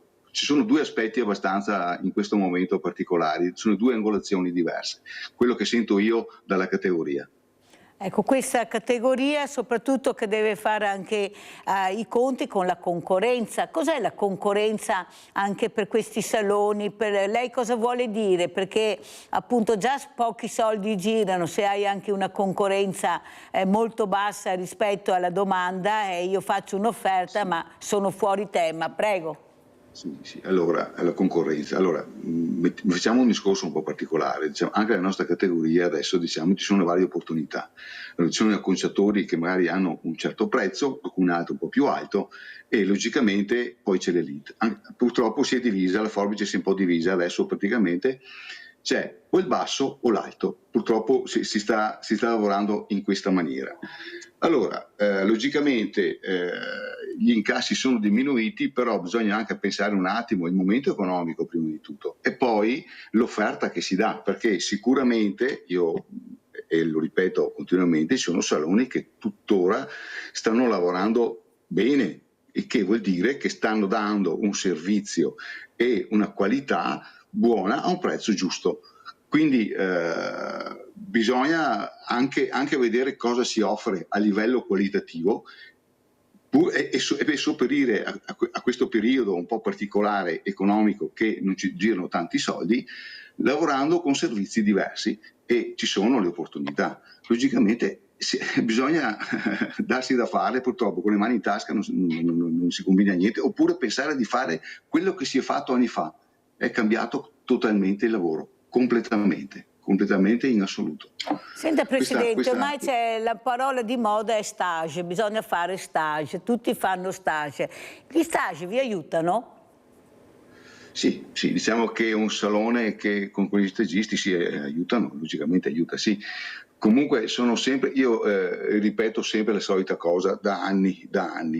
Allora ci sarà concorrenza, tutto quello che si vuole, un momento economico particolare, perfetto, la gente viene un po' meno dal parrucchiere, ok, ci sta anche questo.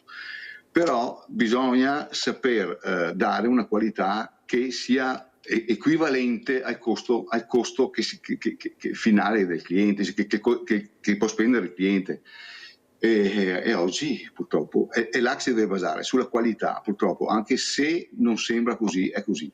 Perché si sa di un negozio oggi deve lavorare sulla qualità, deve sempre battere in continuazione sulla qualità.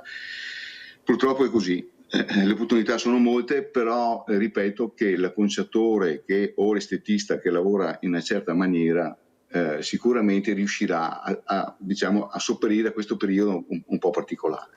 Ed è un lavoro anche, Presidente, dove si vedono veramente i giovani, sia maschi che femmine. È un lavoro che attira, che attrae.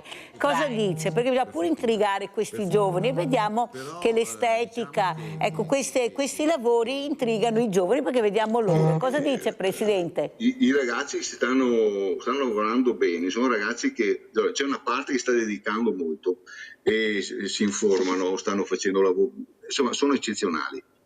E si stanno avvicinando all'attività con tanta voglia, mentre ce n'è una parte che si avvicinano in punta di piedi, pensano che sia molto facile, invece è un lavoro molto duro, che bisogna fare tante ore in piedi, che non si è mai finito di imparare, le ore sono tantissime e poi per imparare bene ci vuole tanta dedizione. Questo è un po' il discorso dei giovani oggi.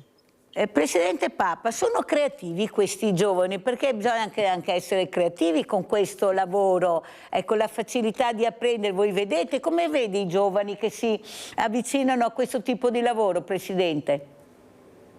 No, allora, le ho detto, c'è una parte che vedo dei giovani molto interessati, molto che si aggiornano, che stanno al passo, che vogliono imparare, molti altri che lo prendono come... sono molto sotto gamba. Ecco, non è facile trovare dei giovani che sono veramente, che vogliono fare veramente il lavoro, che capiscono che è un lavoro duro. Cioè, purtroppo questa è la situazione. Ma hanno creatività, questi giovani, lei vede creatività nei giovani? Sì, c'è creatività, c'è voglia, e ce n'è qualcuno, io ne ho visti, anche stando in mezzo un po' perché si lavora con le scuole, che sono veramente in gamba, molto in gamba, veramente sono da ammirare. Avete sentito? Abbiamo Antonietta da Spinea. Ciao Antonietta.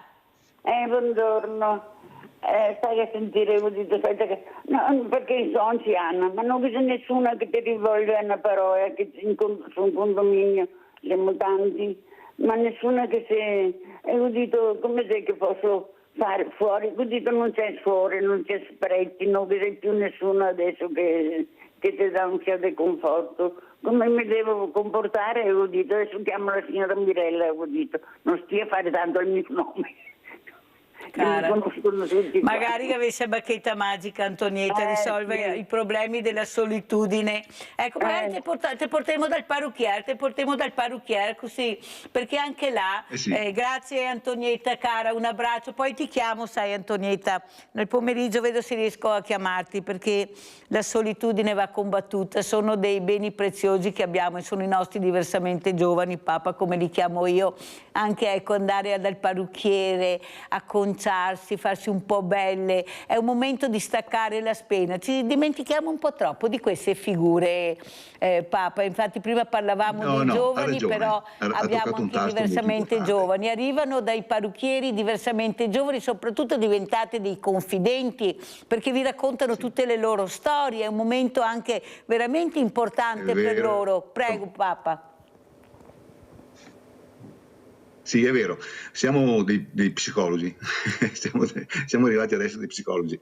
Praticamente sì, bisogna essere sempre sul pezzo e con queste persone parlare, delle volte siamo anche li aiutiamo proprio a livello mentale, perché si confidano con noi, ci dicono un po' tutto. Siamo una figura un po', diciamo, io chiamo il parrucchiere che accompagna la persona, che l'accompagna molto, perché la prende sotto braccio, anche aiutandola moralmente, aiutandola proprio. Io vedo che ci sono delle signore che vanno aiutate, hanno bisogno di aiuto, perché il parrucchiere è un psicologo, c'è poco da fare, e si confidano con noi, e siamo noi, diciamo, noi possiamo aiutarle molto, ecco, questo è un po' il discorso. È un po' il discorso. Un altro importante discorso è la qualità dei prodotti, perché in effetti bisogna anche capire l'importanza della qualità del prodotto, perché delle volte può essere nocivo. Abbiamo sentito anche cosa è successo anche poco tempo fa, anche qua a Treviso, dove appunto i NAS hanno scoperto appunto questi parrucchieri che aveva dei prodotti veramente nocivi. Ecco, cosa dice? Quanto importante è i controlli, ad esempio? Ci sono i controlli, Papa? Prego. Sì, beh, indubbiamente i controlli ci sono, e poi, ripeto, il professionista oggi non può più sbagliare. Ecco qua il discorso del prezzo, no? Non può più sbagliare, perché quando oggi come oggi vai a fare un trattamento, un colore, una permanente, devi essere affiancato da una ditta che ti dà delle certezze. Non è più niente a caso. E appunto per questo, ripeto, che torno sul discorso di prima della qualità, che un bravo conciatore sa scegliere i prodotti e li sa mettere anche nei cappelli giusti nel momento giusto, senza rovinare niente, senza rovinare la struttura, senza rovinare quello che può essere un colore. Insomma, è per questo che l'acconciatore deve dare qualità. Questo è un po' il discorso di prima, no? Che avevo fatto. Comunque i controlli ci sono, per fortuna, e già a monte, perché sempre di più i prodotti che vengono consegnati sono ipercontrollati, e le ditte che praticamente fanno questo tipo di prodotti logicamente devono essere al top. Non ci sono più ditte che fanno prodottini, ecco. Anche là c'è stata una selezione grande. Senta Papa, prima abbiamo sentito questa parrucchiera storica che ha chiuso, ma tanti negozi storici stanno chiudendo, problemi di affitto, problema che non si trova la continuazione di questi lavori, problemi logistici. Ecco, cosa si potrebbe fare perché questi negozi non chiudano? Perché veramente diventa un problema, anche se nei paesi si perdono, c'è la farmacia, c'è il parrucchiere, preti che ne sa pochi, suore anche, non è che sia rimasto tutto. Ecco, perdere la storia poi dei nostri paesi, perché è la nostra storia. Inutile che vengano a raccontarmi che bisogna allargarsi, piccolo sarà sempre bello nel nostro paese, perché siamo cresciuti così e siamo nati così, anche morfologicamente siamo questo, abbiamo i borghi, non abbiamo le metropoli, noi abbiamo i borghi in Italia. Prego. È vero, è vero. Allora, sta toccando un altro tasto importante, ha parlato molto bene. Oggi far equilibrare il tutto non è tanto facile, perché adesso parlo per delle colleghe che hanno chiuso, che anche conoscevo bene, e magari si ritrovano a una certa età che dicono: ma ormai sono arrivata al dunque, sono anche un po' stanca, mi piace il mio lavoro, però vorrei continuare, ma non trovo chi preleva la mia attività. Non trovo più, non so, una volta c'era l'apprendista che te lo portavi al lavorante e poi rimaneva nel negozio e via dicendo. No, oggi purtroppo preferiscono aprire, dico purtroppo perché magari dicono: ma sono troppi anni da aspettare. Come è una figura molto difficile trovare chi preleva anche un'attività, perché oggi una licenza perché ovviamente ti viene concessa subito, e quindi dico: ma rischio di mio, sono senza clientela, ma vorrà dire che mi devo fare. È difficile un po' trovare una soluzione anche a questo, è molto difficile, perché questa continuità vedo molto, non c'è più un gioco, diciamo, un gioco di squadra. Vedo che moltissimi giovani si Papa, era meglio il voucher o il lavoro a chiamata? Cosa ne pensa Papa? Non c'è una squadra. Ha capito cosa voglio dire? Sì, ho capito, ma le chiedevo, andava meglio il voucher o questo è un lavoro a chiamata? Ecco, come funziona? Perché veramente non si riesce più a capire da dove si inizia e dove si finisce per stare meglio e per vivere meglio un po' tutti. E soprattutto ci sono dei negozi che aprono anche la domenica, qui si sta parlando di chiudere i centri commerciali, ecco, gli ipermercati, soprattutto i ipermercati alla domenica, però vediamo qualche parrucchiere o barbiere che invece apre la domenica, specialmente anche nei paesi. Prego, Papa.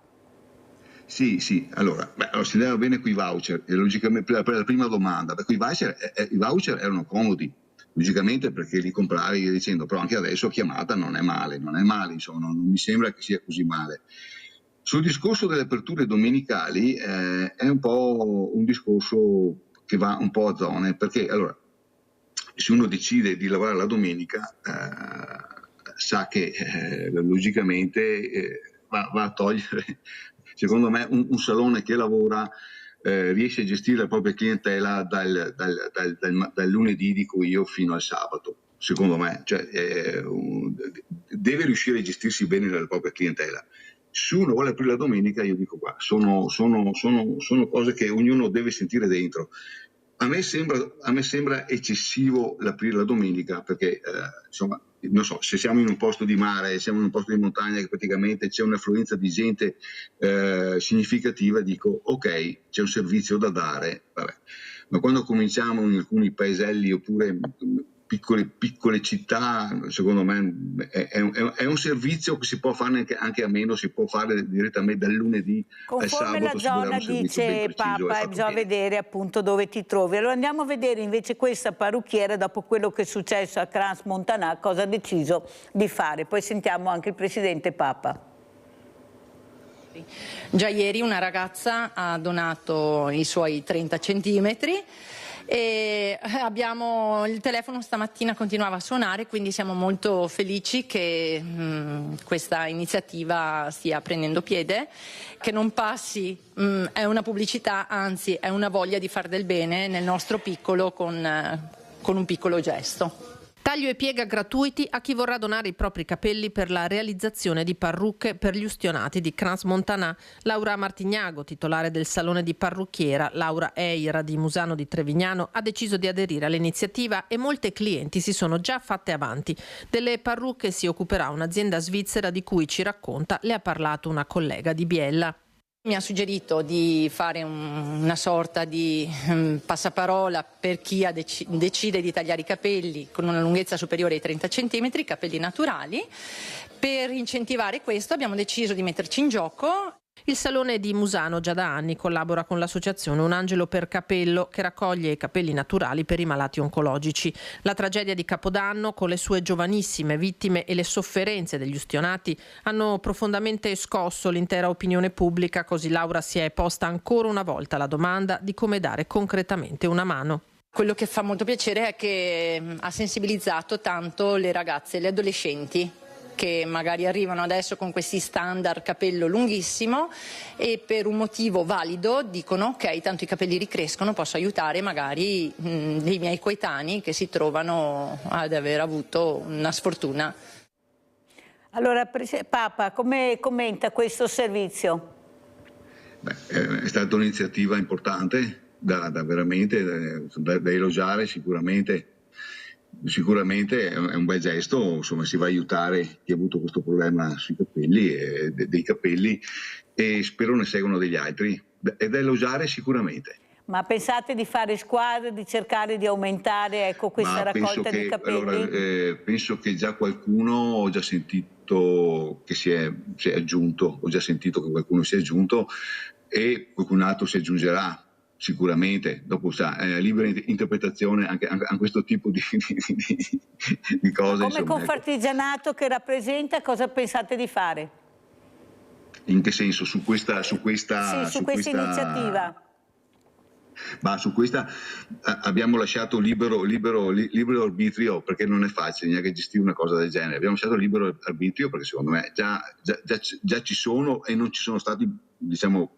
È stata una bella idea questa della Laura e sono seguiti altri e abbiamo pensato che va bene così e basta, tutto qua. Abbiamo Mirella da Riese, poi salutiamo l'ospite veloce. Mirella, un minuto. Ciao Mirella, ciao, parlo veloce, sì. Allora no, questi acconciatori, no, hai capito? Loro no, ecco, la gente va e insomma si mette a posto i capelli e tutto quanto, ma c'è gente che è a casa, che è ammalata e non può uscire. Ma come che fanno a sport come le pizze a domenica qua e là? Ecco, si potrebbe mandare a tagliare i capelli a qualche persona ammalata che non può uscire, non può camminare, non può andare. Bella proposta Mirella, bella proposta Mirella. Il tuck away lo facciamo anche coi capelli. Papa, velocissimo. Velocissimo, guardi, è una risposta più che veloce. Allora, basta che lei si telefoni al suo consigliatore di fiducia e può venire a casa o mandarle una dipendente, se lei è ammalata, a mettere a posto la conciatura, i capelli, fare il taglio, quello che deve fare. Basta soltanto telefonare, si può andare a casa, però deve essere un parrucchiere professionista.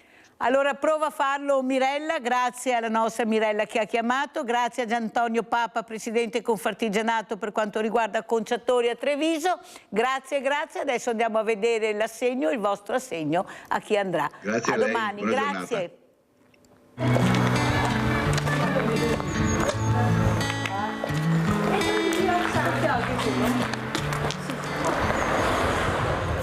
Messo, ma ecco qua, ciao.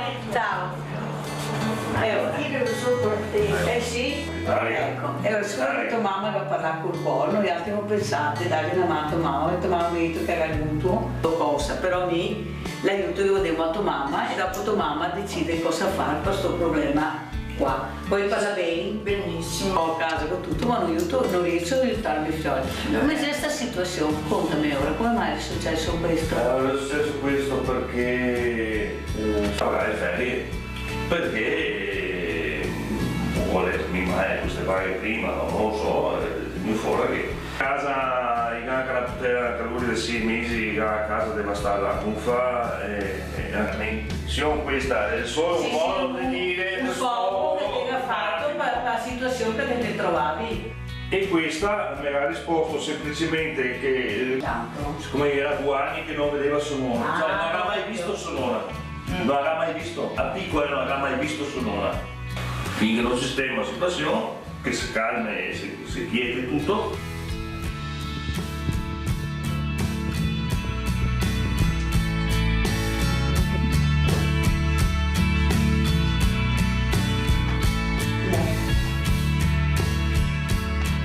Ma quanto bene che vuole sti fiori? Tanto.